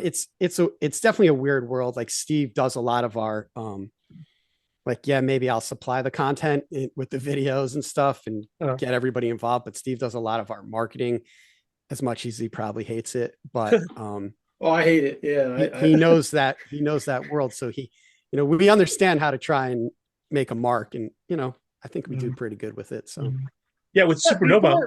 Before Warped, it was Board Aid out here. Yeah, we had something called Board Aid, and then I guess Board Aid, nice. It turned into Warped. But Board Aid, it was like that was a lot of the punk and ska bands, and then Warped started doing the same thing thereafter. But that was our whole thing that we had here in the Orange County area, with the big ska festivals and stuff like that. But it wasn't just the ska. I mean, like Limp Bizkit, when their first album came, or before their first album came out, played. Fishbone was playing on a smaller stage. Those types of things. So it did more. That's what the tune-in was. Like the tune-in, when you look at like some of these old bills that we find, you're like, I mean, Cherry Poppin' Daddies, Real Big Fish, Orange 9mm, like Two Skinny J's, this group I loved called Fat Bag. Like there's all these bands come through. And now you see, like, No Doubt, Sublime, Rancid, they all came through there when they were baby bands. And so there was a lot of diversity of, different genres of the subgenres coming through there. But, and it's crazy how you had this big, East Coast thing and you had this big West Coast thing. And then it combined with all these things in the middle of the country. And that's what created that touring that allowed ska to, kind of bubble up in those days, because the mainstream and the major labels couldn't take their eyes off it, because, those guys want to make money. And it was like, how do we do this? Oh, well, these bands, now the problem is it was short-lived money and things were too short and too quick. But I'm looking through all my old ticket stubs. Oh yeah. And I had like the Board Aid ones and the Warped ones and stuff like that. I just can't I go through year after year to look at them. I'm sorry, Jose, you had a question? I actually was going to mention Supernova. I didn't know about Supernova until Daryl told me about it a couple of years ago, right? And man, it was like such a great festival. I'm like, oh, dude, I got to return to this again. And that year, I've met some individuals and ska people, and now I got like a festival of buddies that we go to every year now. We scheduled the Le Cordon Fest this year we went, and we're thinking of going to Alabama next year. So we're going to hit 3 festivals now. Hopefully next year, it's going to be Cordon, Alabama, and then again Supernova. But man, yeah, I've been spreading the word of Supernova a lot, and I hope this year is like a lot more people show up. Well, I'm glad, because that's one of the things that, like, it's kind of it's ridiculous what Tim and April do. Oh yes, as two individuals. And yes, I come on and I help, some behind the scenes stuff and some of the, obviously the live stream I handle, but like it really is something that like 2 people put together. And even this year, like April has been doing a lot. She actually got a job working for Fort Monroe because they liked what she did and at Supernova. And so she's been working a lot. So it's been the Tim show. And now, April will start to crank up as soon as we need the you need head smashed. Yeah, I need to get a kick in the ass. Somebody needs to yell at Mike D. Yeah.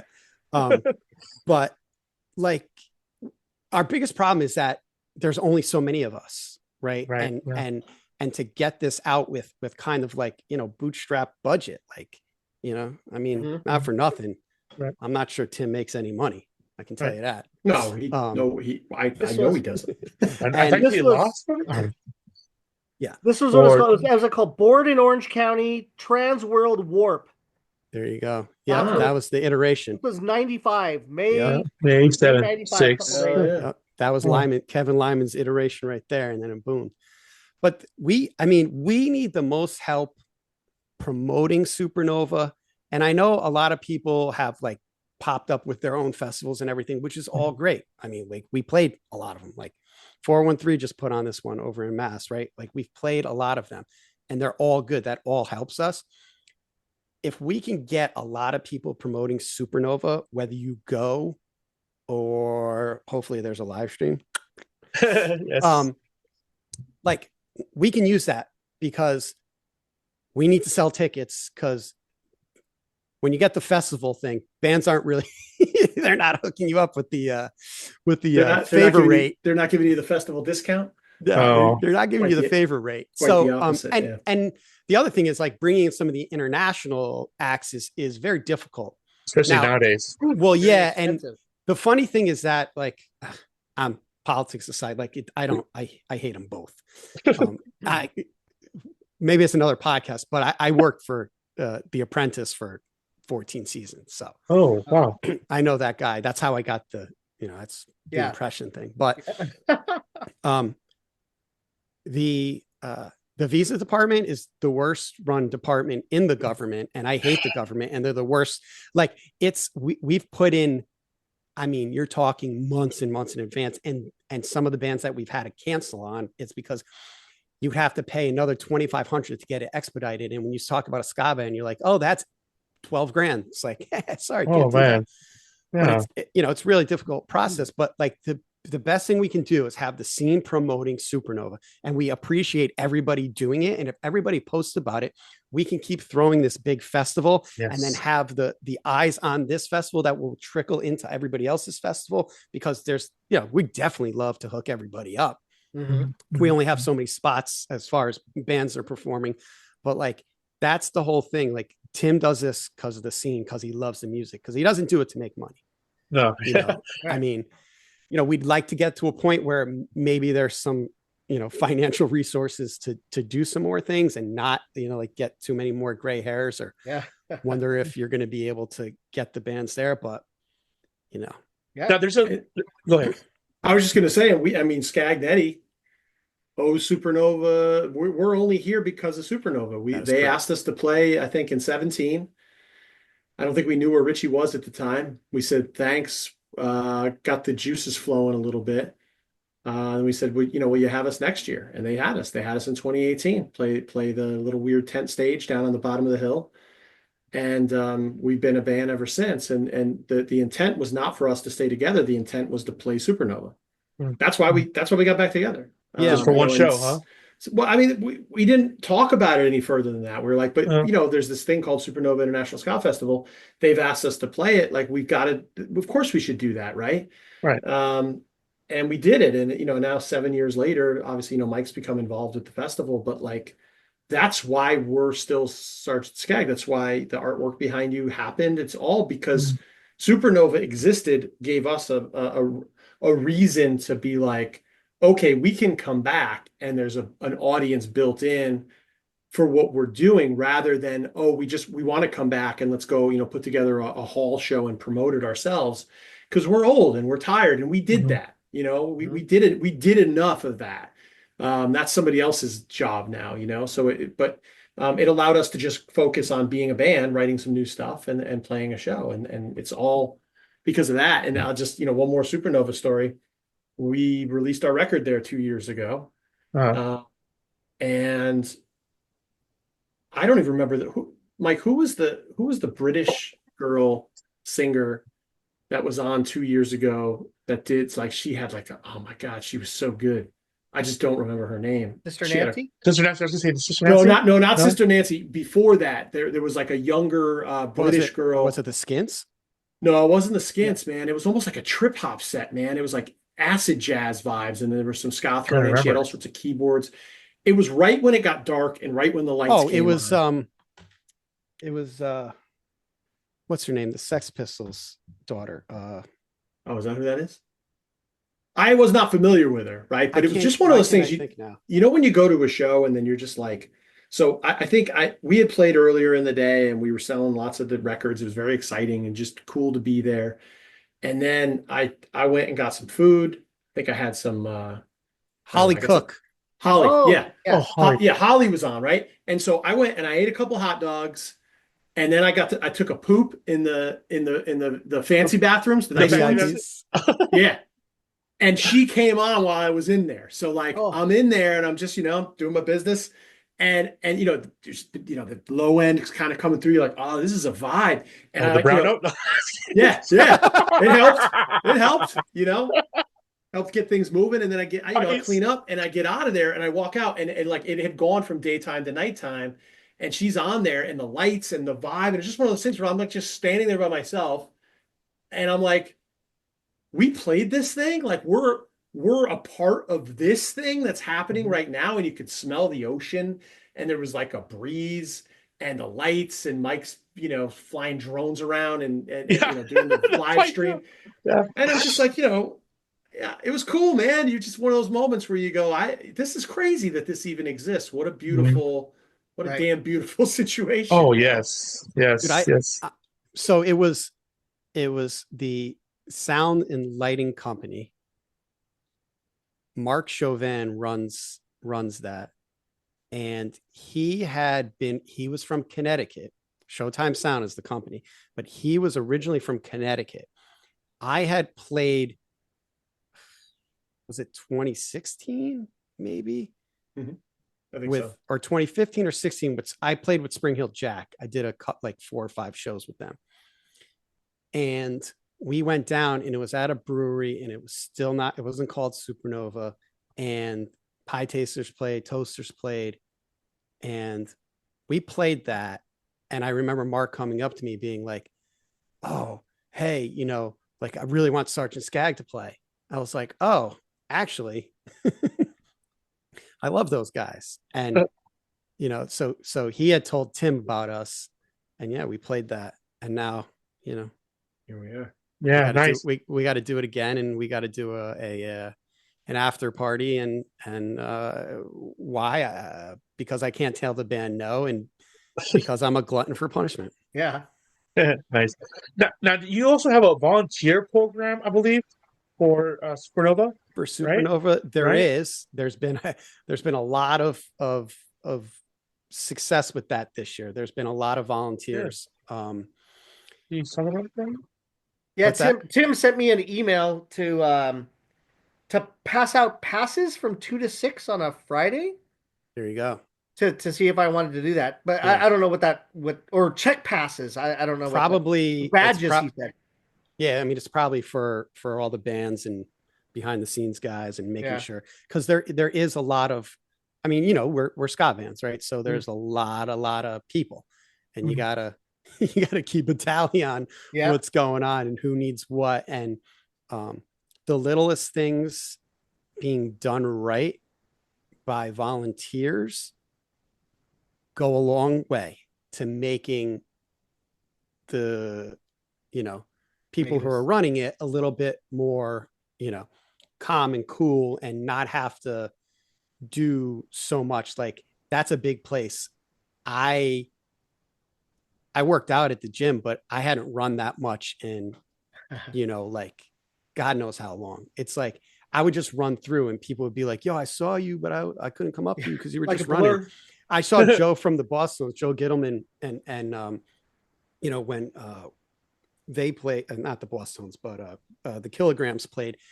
And I've known him for a little while, and he's like, I'm just like running by, and he's like, Mike, what's up? And I'm like, he's like, what are you doing? Like, he goes, all I see you doing is running. You've run by like 8 times. I'm like, yeah, dude, this one needs wireless. This one needs in ears. The streams this, that it's like, it's just chaos. And, we're doing it all on a shoestring budget. So it's not like we have the big production budget. So I got to make sure that, this thing's plugged in, that thing's plugged in, Right. because we have volunteers too for the live stream. But it's been pretty good. We found some people that have some, skills in that arena. And this year we're doing that. And we're also teaching a local college down there. We're teaching some of their kids on and kind of sending them through a class, but putting them in the fire. Because last year it worked so well. So we actually got a little bit of a grant to do that. So, Cool. We submitted for press passes. Mhm. For this, since we're interviewing a lot of the bands and going to do the sponsorship and all of that. Right. Too, so. Yeah. Right, what gear are you bringing with you? What's that? What gear? What gear are you bringing with you? For phones, I bought this like little microphone thing that I could attach to my phone, so I could do like personal interviews. Gotcha. All right. Yeah, so I got that. I was thinking of drone.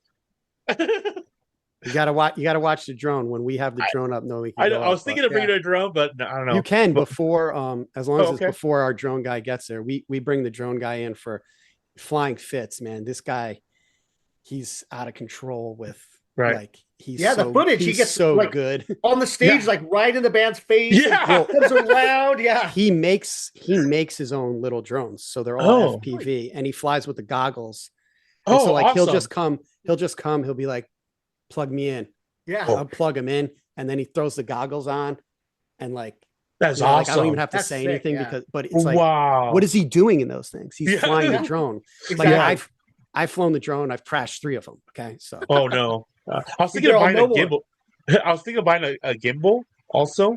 Okay, for when I go in the pit or something. But yeah, well, so that's one of the nice things about this festival, like because we're not dealing with super huge rock stars like in big production stuff, like where like the Warped Tour is like, it's massive, it's so huge, so you can only do so much, right? But like we have access, so we put a camera on the Ronin wirelessly and get on stage, get in front of stage, get in the pit, and all that goes out to live stream. So I think we can compete with the big dogs on a little dog. That's budget. Good. Yes. That's awesome. Nice. Yes. And I also saw on an event, on all events, an inflatable costume circle pit during Sgt Scag, organized by Joel Tracy. I signed up. I hope other people sign up. But I think we got a small crew. At 5 o'clock. I love it, man. This was not us. This is just Joel being like, yo, these guys are fools. And they bring a level of energy, and obviously Joel's operating at that level. And I think we've got at least a dozen or so people that are gonna dress up and do it. That'll be sick, man. Yeah, the cool thing I totally forgot about that they were doing, and secondarily, like I better just pay attention to what I'm playing too, because like I'm going to be interested to like look down and see, and then I'm going to be pointing at whoever's running camera, being like, get that, make sure. It's hilarious. Our drummer Dave is the best, man. He's a great drummer. He's filled with anxiety and stress over every waking moment of everything related to this band. I don't know why he does it. I don't feel like he doesn't enjoy it 1 second of it, but he must. When that event came out, like we were just like, oh, someone's putting on this thing or whatever. And Dave texted me and he was like, this just exemplifies Dave, and I love him. He's like, should we see if we can get a whole bunch of inflatable costumes like on the cheap, so we can like add to this? Oh, pass out to those people? Or just to get more, Or, yeah. And I was like, Dave, just let it happen, man. The people. So Joel set a thing up, and just trust that the people that want to wear, a 2-man donkey inflatable are gonna do it. You just guessed our costume. Damn it! Sorry, man. It'll still be awesome. But it's just a good indication of like how Dave's brings. Like, do we have to because we're so used to being like, well, we bring the ruckus, like we bring the mayhem. We have to fuel it. And I was like, this time I think we're teaching the people how to fuel their own mayhem. Joel figured it out. Yeah. He's like, Joel's got it. Joel's got the formula. So that'll be great, man. I'm looking forward to that. Last year there was a couple of sharks. Remember inflatable sharks? I don't know if you were there, but that was cool to see. But Joel put this event right after Cordon Fest. because we were all hyped up after you guys' show, bro. We're like, oh yeah, that was crazy, and so yeah, we want to get crazy again. Let's do it, man. Let's get weird. But I might have to put out a little warning. Like, there's only one flag that gets to fly, and it's my friends from Denver. Other than that, don't. No, I just joke around. Okay, I know.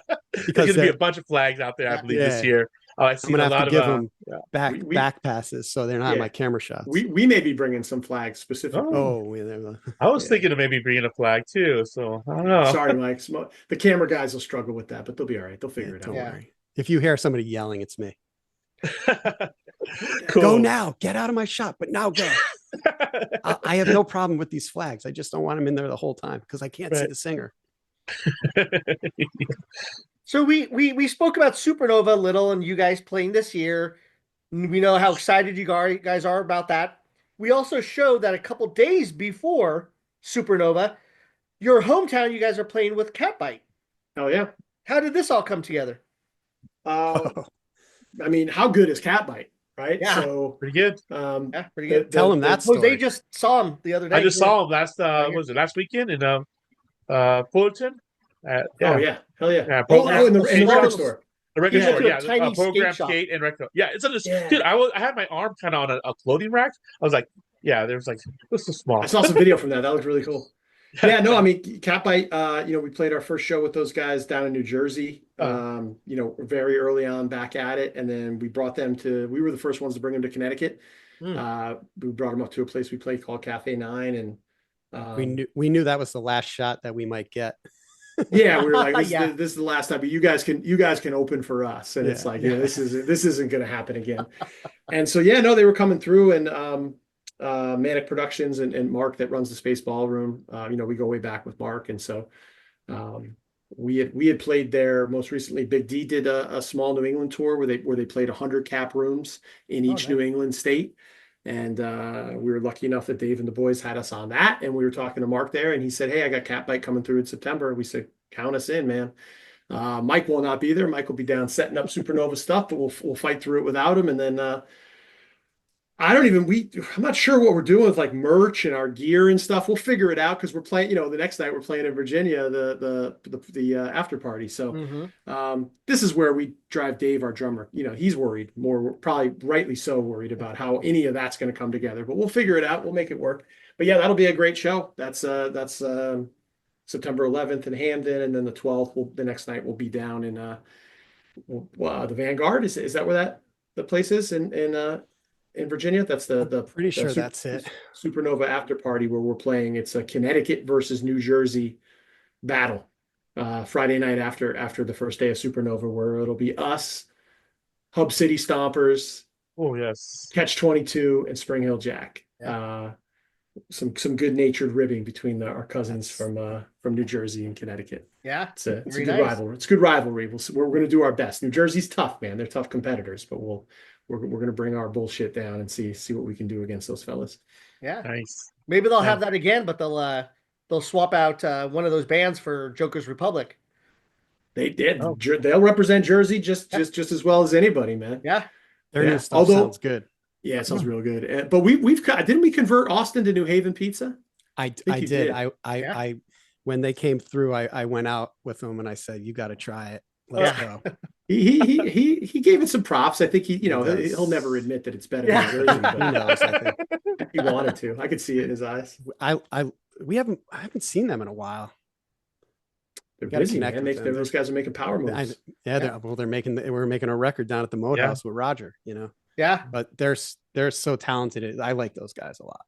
Good guys. Yeah, too. they sent us an exclusive song that for the interview we did with them. Right. Cool. It was a cover song. Yeah.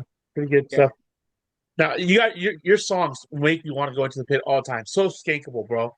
But can you tell us about one of the songs, a sideshow? What is that sideshow? Did somebody see a sideshow, or what was that about? Oh man, sideshow.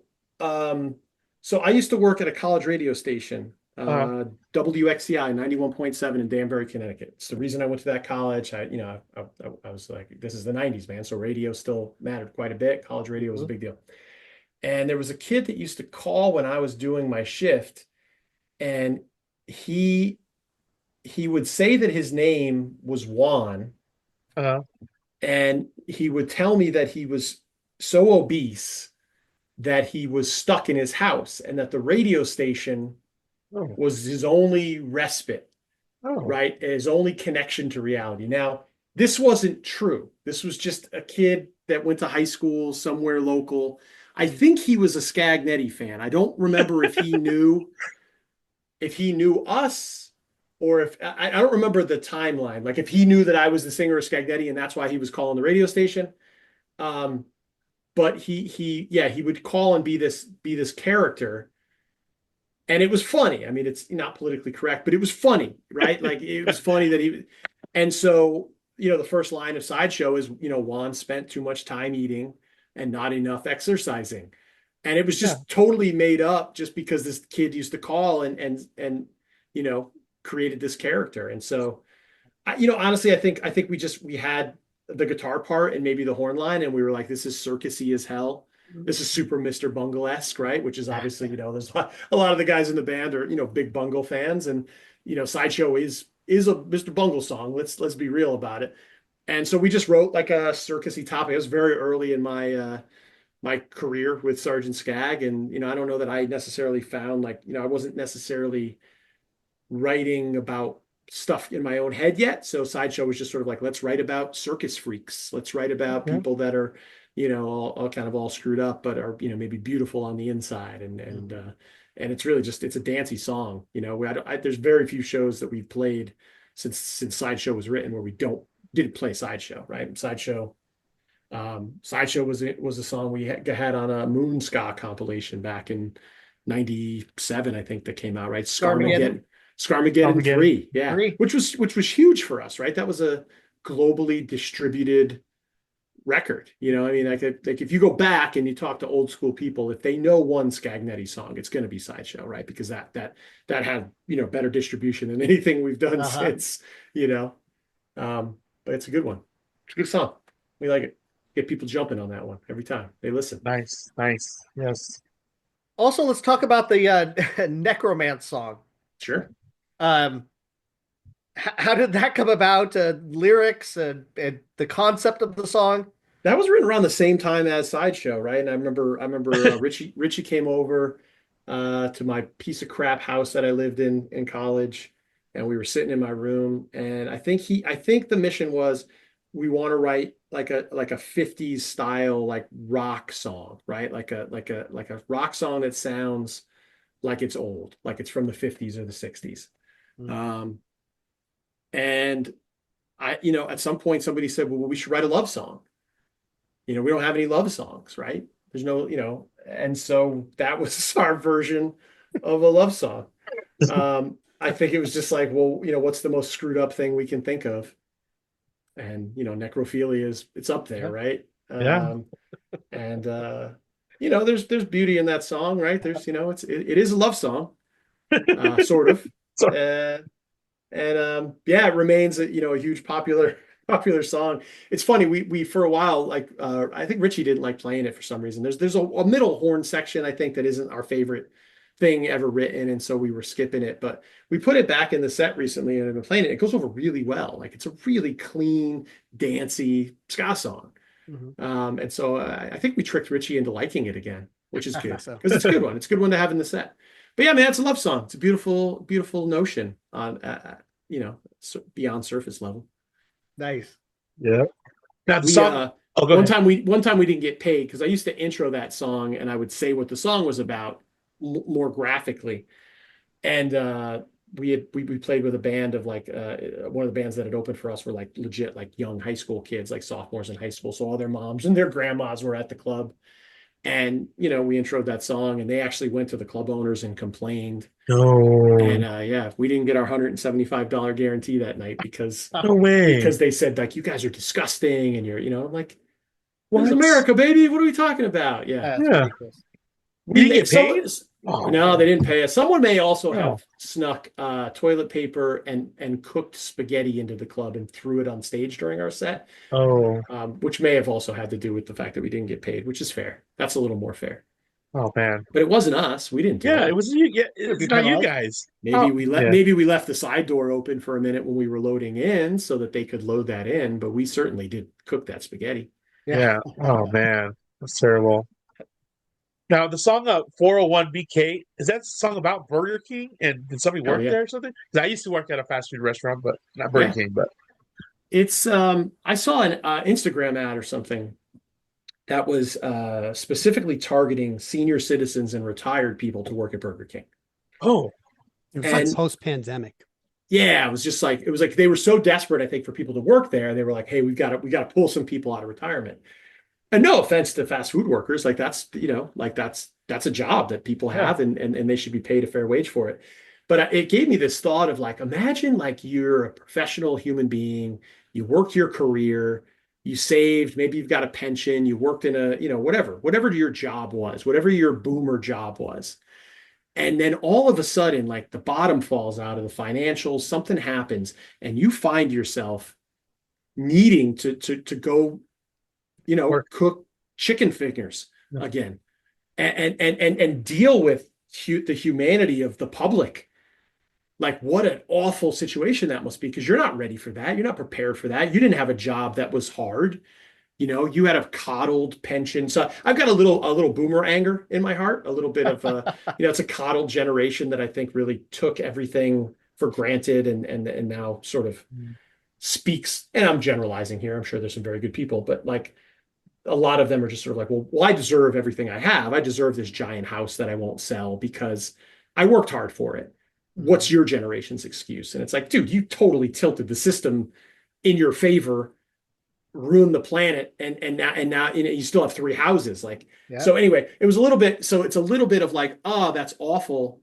Imagine thinking you were done working and then having to go and actually work for a living. And it's also a little bit of a more revenge fantasy thing of like, haha, what's that feel like? You thought you were all set. The world was tilted towards you. You were selfish, just a selfish generation that constantly patting yourself on the back. Go mop the floor, you pig. It's a little bit of both of those things. Mm-hmm. It's funny that song gets interpreted all sorts of ways by people, but it's generally just about old people having to go back to work at Burger King. For good or for bad. And I also have a little bit I like Whoppers more than I should. Like I do enjoy a Burger King. I don't know what they're like in you have them out in Orange County, right? Yes. Oh yes. In Connecticut, they're kind of the most hood fast food joint. Like there's no nice Burger Kings. You're always like a little bit in danger. You're always like, this isn't the best one. I don't think there's nice Burger Kings. And so I get a kick out of Burger King like culture. It's its own thing. Mm-hmm. Our Burger King just down the street closed down a few years ago. Hell yeah, dude. Yeah, I was like, what? No, I mean, for a good reason it closed down. Like it's not, yeah. No, but I would go there when they had those like those fries, like hot Cheeto fries or something like that. But they were like, "Oh, we don't have them in right now." Like every time I went in, I'm like, "What the heck? What's going on?" The hot chicken fries. Yeah, the hot chicken fries. Thank you. Those are the shit. Those are pretty good. Yeah. I had them once, and they didn't have it anymore. Like, yeah, but they don't care, dude. They don't like. There's no like, and so that song's about all of that, man. Like my older son and I both have a sweet spot in our heart for Burger King, and so when we go there, the whole thing's just a bit. We're in the drive-through. And we're just talking, like we know it's going to be a bad experience, and we know it's our fault for going there. Like when you're going there, you deserve to not be satisfied. Like you're making a terrible mistake. And so we just joke about all the different things that can go wrong, and like you fantasize about like going up to the drive-through and being like, "Hey, are there enough people working right now that like guys could come out and just beat us up?" Instead of cooking food, or like, "Hey, I'm gonna leave my car and drive and lay in front of it, and you think it'll kill me, or or just start ordering like BK big fishes." And I don't know, man. we get weird. But similarly, they've got some kind of nerds drink, like a slushy that they put nerds on top of. Oh yes. 5 times we've gone there and tried to get it, and they're like, "We don't have the nerds." Yeah, they don't have the items. They don't have the nerds, dude. Somebody took the nerds home. Day one, they were like, "Yo, nerds are delicious. I'm bringing this case of nerds home, and we just don't have nerds." Yeah.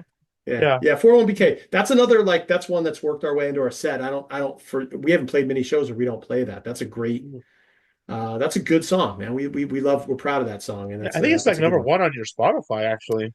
Probably, This- yeah. It's the the one that really grooves. seems to like people dig it, man, which is Yeah. cool. The groups hooked us up on that one. Oh hell yeah, Yeah. Hans Gruber and the Diehards on it. That's probably part of why it's probably.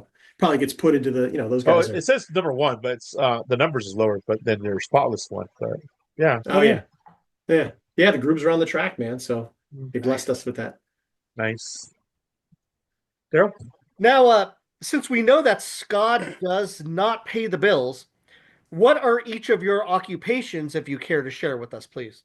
I'll go real quick because it's uninteresting, man. I work in market research. Just one of those things you fall into it at some point, and I do it, and it is what it is, man. Pays the bills. Mm-hmm. Yep. Mike's life's a little more interesting. That's one way to put it. Used to be more interesting. Now it's just chaotic and crazy. But right now, I own my own production company. We do a lot of audio and video production. We Nice. do the Supernova live stream. I do some videos for a local college in the area, do their marketing. I also do a lot of college basketball and college sports mixing from a studio or in the truck. So we go out to games. I did some lacrosse, did some basketball, and then, some corporate kind of live, a lot of live stuff. But I guess the claim to fame was as I started, I lived out in LA for 7 years. I call it doing my time, but sometimes people go, "You did time in LA?" It's like, no. I worked out there. I didn't go to jail. So I made a movie in Colorado after college with some guys, and it got me to LA, and I started mixing soccer at Fox Sports. And then I met a guy from Connecticut through the scene that we knew, and I started working in reality television. So I spent like 14 years doing that. I worked on Survivor, Super Nanny, and The Apprentice with that guy named Donald Trump. That came back in a way I had no idea it was going to come back. It's back, baby. Yeah, we were getting 28 million people for that show on the first season, and like so I'd be spending half my time in New York, and it was killer, dude. I mean, we were basically living like quasi like rock stars. Like, yeah, we had to go to work for 12 hours a day, but like they were putting me up in New York in these pads and per diem, and we were running around the city like maniacs, when I was like 23 to like 36. But then he ran for president, and it was like, oh boy, now like New York Times is calling, all these magazines are calling, all these newspapers, they're calling my parents, my uncles, my aunts, trying to find me. Then they're telling me they want to interview me and they're looking for dirt. I'm taking them on wild goose chases. Like it got wow. I mean, why have we not parlayed this into more Sergeant Scagnetti success, Mike? Because if I had said what I wanted to say, I'd be in big trouble. No, I just know a lot of the behind the scenes baseball, and some of the guys that probably knew a little bit more behind the scenes with me. There was a lot of guys that were out there running their mouths, and there was some not truths. Like, the big Tom Arnold guy was looking for the quote unquote N-word tape, and it doesn't exist. He never said it. And I know he never said it because he said it, but you just don't have it on tape. Well, not in The Apprentice, because half the audio team was you would have heard it. You would have heard African American, and they were big dudes who, if Trump had said it, it wouldn't have mattered because they would have gone off. Like there would have been some physical brutality, and those guys wouldn't have give two shits. Yeah, New York's still New York, man. But but they were LA guys. Even better. Yeah, it would have got gangster real quick. But it was just weird. Like I've seen him, like he's given me the finger on a golf cart and played chicken. I've seen him in a t-shirt and jeans. I've seen him, like, Twitter didn't exist, but I've seen him like after the Twitter storm would have started, like literally when he was probably on the toilet, in the morning. Like seen him in t-shirt and jeans. He had Barron when he was a little baby. Now the guy's 6'9". Like, it was a crazy, crazy, crazy time. But I remember when I got this, we were out on a show in LA, no, we were in Vegas, outside of Vegas, like in the Podunk Desert. And my camera guy I was working with got a call saying, "Hey, you want to come out and work on this show?" And he goes to me, he goes, "Mike, you want to go work on this show in New York City in September and October?" I was like, "Yeah." He was like, "You don't want to hear what it's about?" I was like, "Dude, September, October, Red Sox, Yankees in 2003. Like, yeah, sign me up." And then he was like, "It's with this guy, Donald Trump." And I looked at him, I said, "What, this guy, Donald Trump?" He was a West Coast guy. You guys didn't know as much as we did. I turned to him, I said, "Yeah, take this show because it's going to be huge. Like, this might be one of those ticket shows where you're like, oh, wow, this gets me work," because we were all freelance. This gets me work for a long, long time. And Right. And it did. Mm.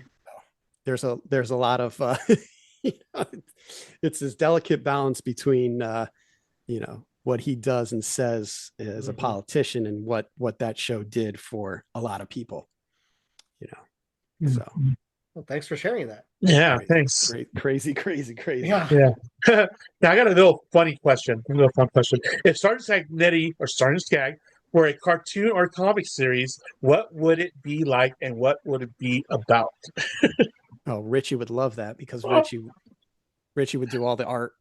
Oh yeah. Oh yeah. I mean, it would be sick. It would be dope. Yeah. X-Men, maybe, or I'm picturing X-Men.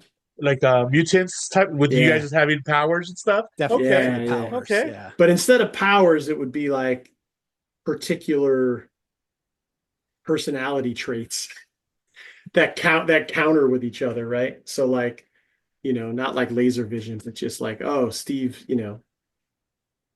Steve gets angry, It'd be egos, we'd have trouble with, like, we would be like the X-Men, but I'm not sure we would ever save the world. Like, Exactly. it would be the story of like, how did these guys, But they don't like each other that much, man. There's a lot of conflict, and I Right, don't mean but I they'd don't be mean to like- say that we don't like each other, but they're they'd be like, how did these guys, like, they kind of saved the world, they didn't blow it up, but they also didn't like save the world. It's like, yeah, they got we'd be there. we'd be the ones that like, oh, here's the major label deal and we didn't sign it, but we did the right thing, but we could have done better. Okay. Yeah. Cool. Daryl, or do you want me to ask Go another ahead. one? Go ahead. Okay, cool. So, what is the most ridiculous thing that ever happened to you at a ska show, on or off stage? Yeah. That's a great question. I I've mean, never been asked that one, Jose. That's a good question. So when we were in the step backs way back in the 96, 97, 96, we had a lead singer who, I thought, she was great, but somebody in the audience didn't like her very much. And Oh. we would get we got a couple times there was some D batteries being thrown. No. Then it started to be the shtick where they started to like pickles and stuff. Got real weird. Well, it's not a deep battery. She left the band and we moved on, but like I think that was the weirdest one I could think of.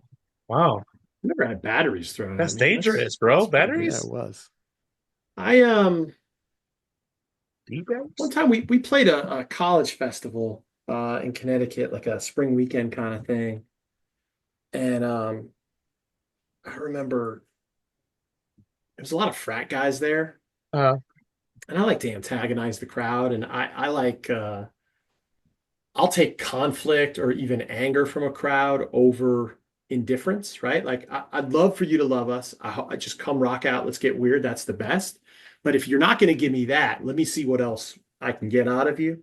And so I challenged everybody at one point at this show because it was, I didn't realize that it was our drummer's actual drum kit on stage, and he had just gotten like a new drum kit. And I think I challenged all the frat boys to throw beer at us. Oh no.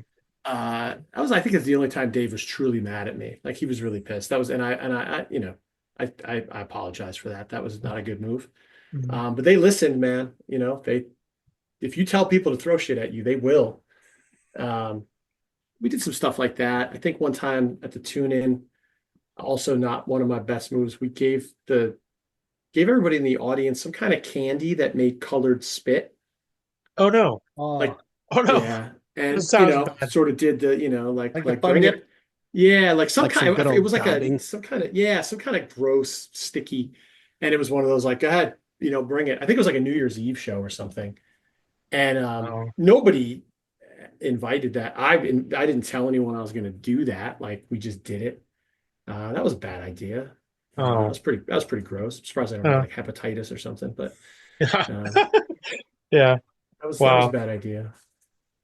Our van got stuck on a building one time in Boston. Like, On a building? yeah, it got stuck on a building. Like we took a corner weird.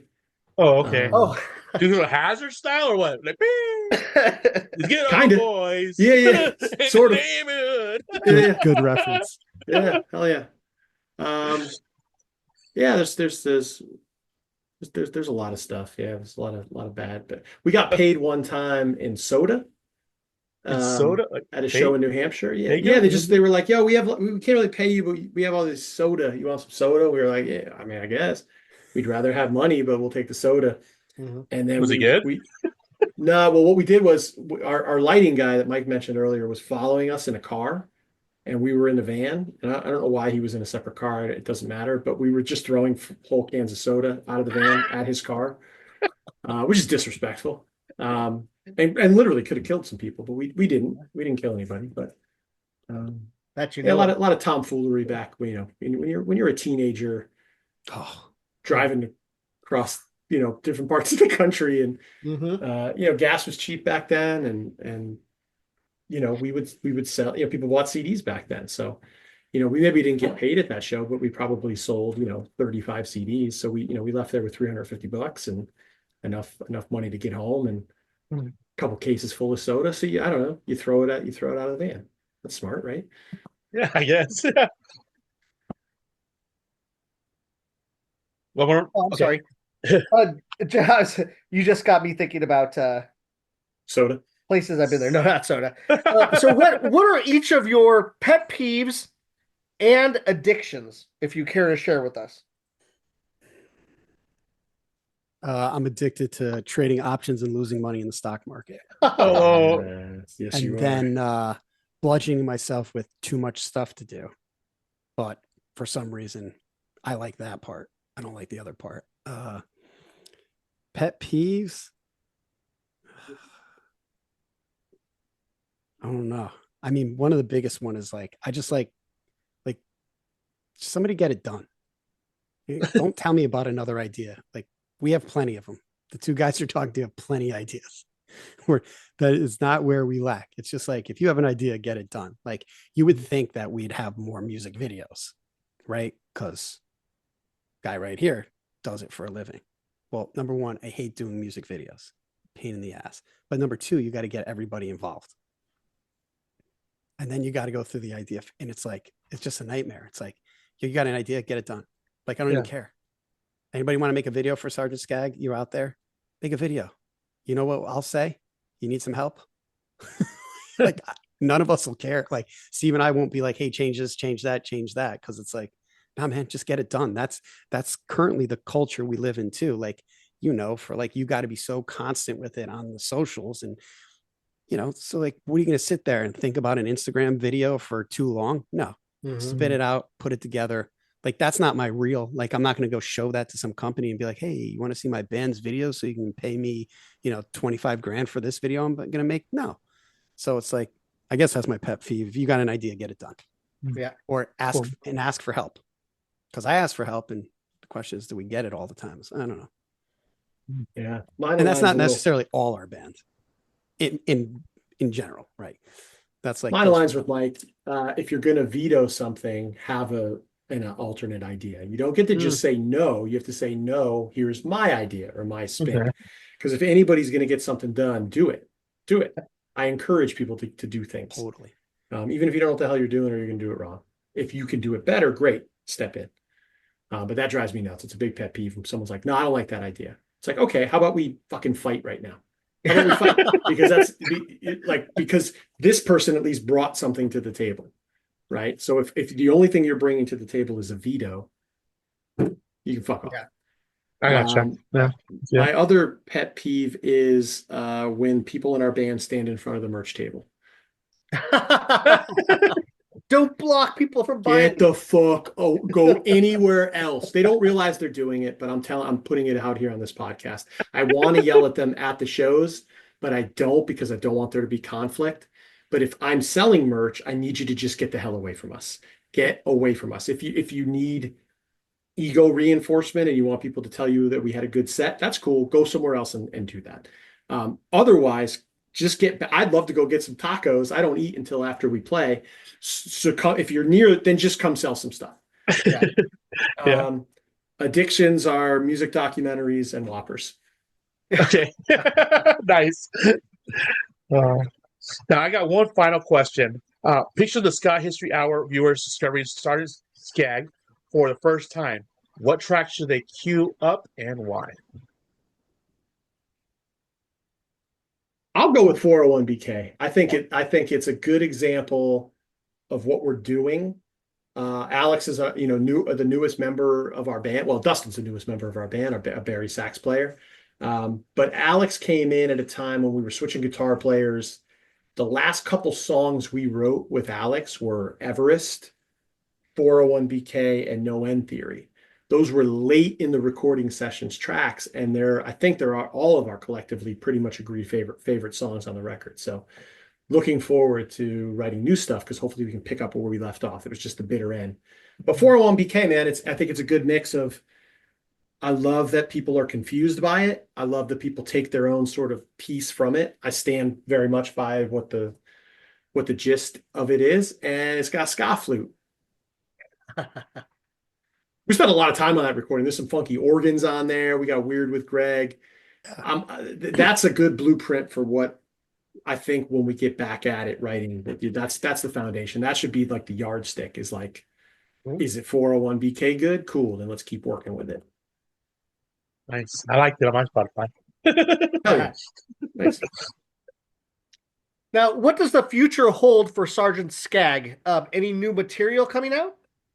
Well, I'll tell you right now, and I think I quasi gave the ultimatum the other day in the green room at 413 at the Pioneer Valley Ska Fest. I basically was like, yo, if we don't write no stuff, like, we're going to have a problem. Yeah, like I can't, I'm just finding it. There's a lot of stuff to do. And maybe part of it was that my video server went down the last month and I haven't really been able to, edit and generate a lot of revenue. But so I might have been a little bit ticked off at other things. But honestly, like, yeah, it's time because I think we can all tell we're getting a little bit bored at practices.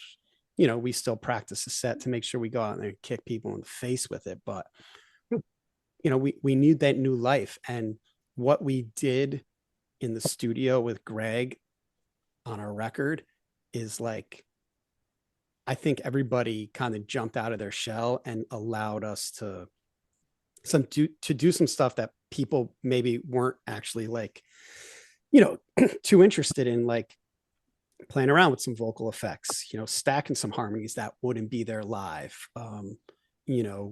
Mixing things differently, going for a few different sounds. And like, from my aspect as a audio video guy and Greg and doing engineering and producing records in the past, like that's where I think we like can put a little polish on it and have this unique blend. Whereas, some other people may not like that as much at first, but when we got this record out, I think it was finally like everybody, like it was a lot of work and it was tough work, but it was slightly easy. Like we had a great like modus operandi of how we were doing it and how we were taking notes and mixing and putting the notes in. And then people were trusting me to go in with Greg and kind of massage those notes that each person had. Cause it could get really rambunctious. And then the mixer's like, I can't do, so like I could take my musical sense and Greg trusts me and I trust Greg to do what's right. But we can go in there and go, okay, here's the notes that everybody had. Let's try this. But, if that doesn't work, let's put it back to where we had it, or let's do this. And that's how we explain it. And we come to like that solid piece of record and say, okay. And everybody was happy with it. And ironically, maybe through this discussion, we've kind of said the opposite for a lot of it, but like that's why we're still a band. So we should do that again. Yeah, we got to write a new record. We can't play shows and write at the same time. It's two different parts of your brain, right? There's a muscle memory part and a creative part. And us sitting in a circle saying, get creative doesn't work. There's other ways we know that work. That requires space and it requires time. So we're gonna do this run of shows, a couple local shows in Connecticut. We'll go do Supernova, and then we've got a couple scheduled for Rhode Island and Pennsylvania in October, and then that's it. I don't care who calls. Even cat bite. Sorry, can't do it. Right? We just can't. We have to stop. Right? Like, we have to stop so that we can write, so that we can keep being a band, so that we can continue to create. Because that's the point for us. That's the part that gives us joy. So, So my point being, right, no matter what the show, because there'll always be a show. Something will always come up. You go, oh, that'll be good. That'd be a good show. And it just never ends, right? Like you just keep doing that forever. It would have to be a super duper. I'm saying no to everything. I'm shutting it down. So the Interrupters come to town. They say, we want Sgt Scag. They're coming already, and we're not on it. We're not on it. We didn't get the call.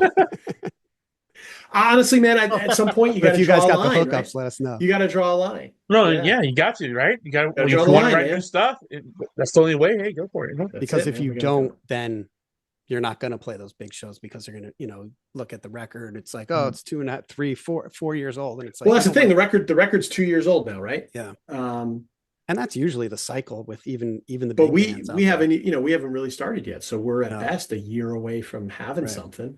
So now it's 3 years, right? And that's the reason we bought Scag back, was because we were doing a bunch of stuff in that Royal Swindle where we weren't really writing, me and Dave and Carmela. We were having fun playing and mashing up, and musically having that kind of like parts of our brains go, okay, yeah, this is cool, but like we weren't writing. And so I think the whole band started, even though it was because of Supernova and stuff, but like it was to write, because that's what we needed, because we had done this other stuff before.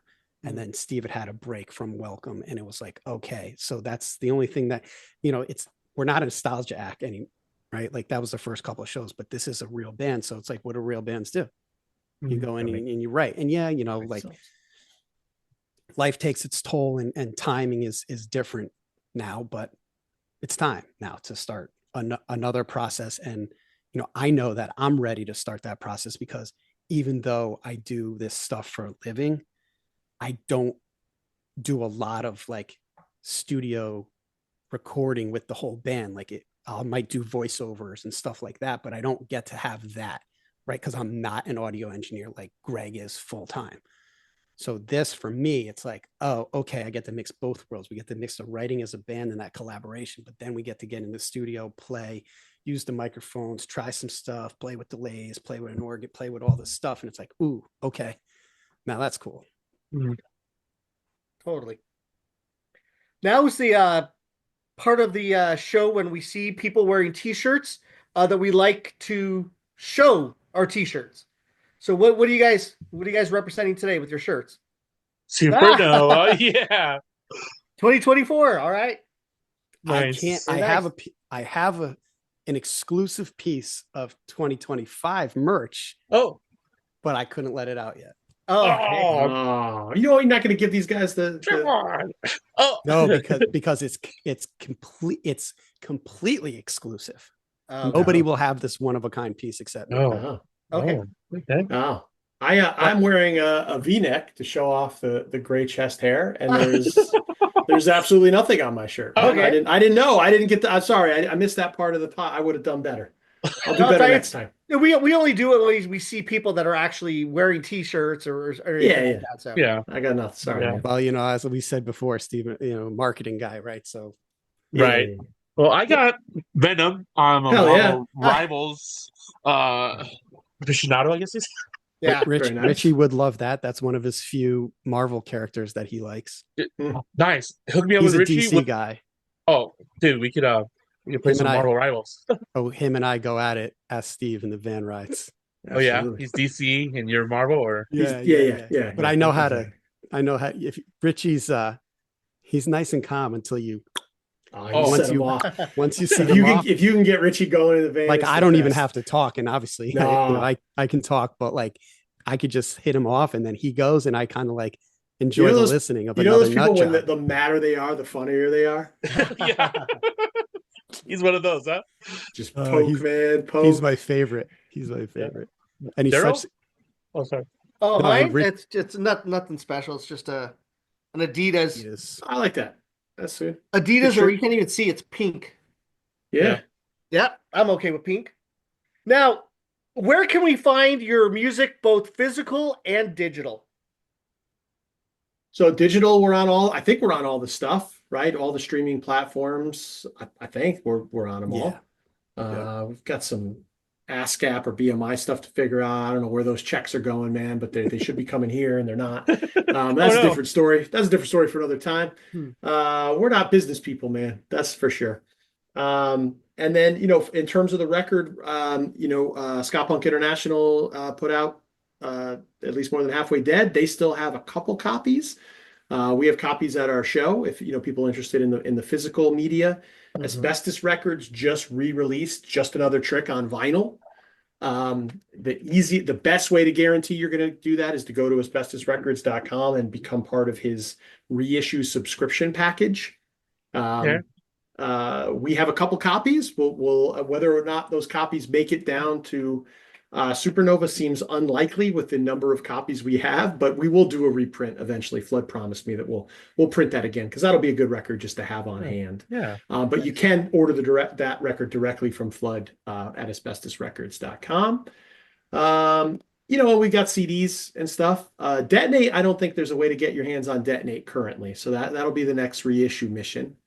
We'll see if we can figure something like that out. But yeah, man, we're fine. If we love if people buy our records, that's great. But listening digitally on whatever criminally low paying streaming service you fancy, you can't. The technology is what it is, man. What are we gonna do? What are we gonna do? Pull all our stuff off? Cool. Okay, then nobody hears our music. We don't make any money off this either way. We make less than we should off streaming, but I don't know, man. There's a lot of stuff to fight, and not no shade to any of the bands that are yanking their stuff off Spotify because I get it. But like I said, I don't even know the password, so I wouldn't even know how to get our shit off Spotify if I wanted to, man. It's out there, and so be it. So that's cool. It shows here your album you also describe as Dionate. Coochie Man on Discogs is selling a copy for $18 plus $6 shipping. I don't give Coochie Man your money. Coochie Man's what a scam artist. What a scam artist. Just listen to it on streaming and wait for Flood to reissue it. Wait for somebody to move and see if they have some. Oh no, I think we went through those. Somebody sent me a whole case of them and we sold them. Oh, we sold them at Fate. We didn't not. I don't Coochie even Man remember prices. that. See, Steve's the merch guy. Maybe I was in front of the table. You're probably standing in front of the goddamn table. I try not to. No, you do a better job than some of the other guys. Hey, Steve, you got to put that song on your phone up. Move, get out the way. That's all I'm thinking about, man. That's all I'm thinking about. Just trying to move some units, man. Trying to sell some stuff. That's what we are. We're a t-shirt company, right? Really, that has songs to sing. Yeah, gotta sell t-shirts. Now, any last words that you have for the fans of Sgt Scag and our viewers? I'll go first. Okay, go. Because I don't know. God knows where Mike's going to take this. I don't really have any last words. We've done a lot of talking, man. I really appreciate you guys having us on. This is great, man. It's nice, relaxed podcast environment. It's enjoyable. Keep up the good work. Thanks. Keep spreading the good word. Thank you, bro. We'll see you guys at Supernova, I guess. Yeah. Yes. I will be there for sure. Awesome. What are you trying to say? I'm not going to be there? I don't know. Yep. Do you have your tickets yet? I do not have a ticket. That's why I'm volunteering and I'm hoping on getting a press pass. But I don't know. I said it to Tim. I said, I don't know if press passes actually get us into the show or not. So volunteering is my backup plan. But I have my ticket already. I have the Airbnb with you guys know Mike Tagliarini? I don't know. Probably. He runs the Queen City Ska Facebook page. Mm-hmm. Anyway, so I'm staying with him. So Um, anyway, but yeah, we will be there representing. Hell yeah. Does volunteers get free passes to go into the festival? Say that again. The volunteers for Supernova, do they get passes to go into the festival? You volunteer, I believe it's each day, and you get a ticket for each day. Oh, awesome. There you go. Volunteers. So it's like a 4-hour thing. Do we edit this podcast? I don't know. I think that's on the website. I think it's on the website. Yeah, I'm not sure. We'll see. We'll find out. Everybody will be volunteering. Exactly. Want to thank you guys for your time. This was a pretty long interview. It ran pretty fluid. It was awesome. Mike and Steve can talk. That's for sure. That's for sure. So can we. But we appreciate the time you took out of your days and your personal lives, especially, looks like your daughter. I don't know, she's running around there still. She's still up. Yeah.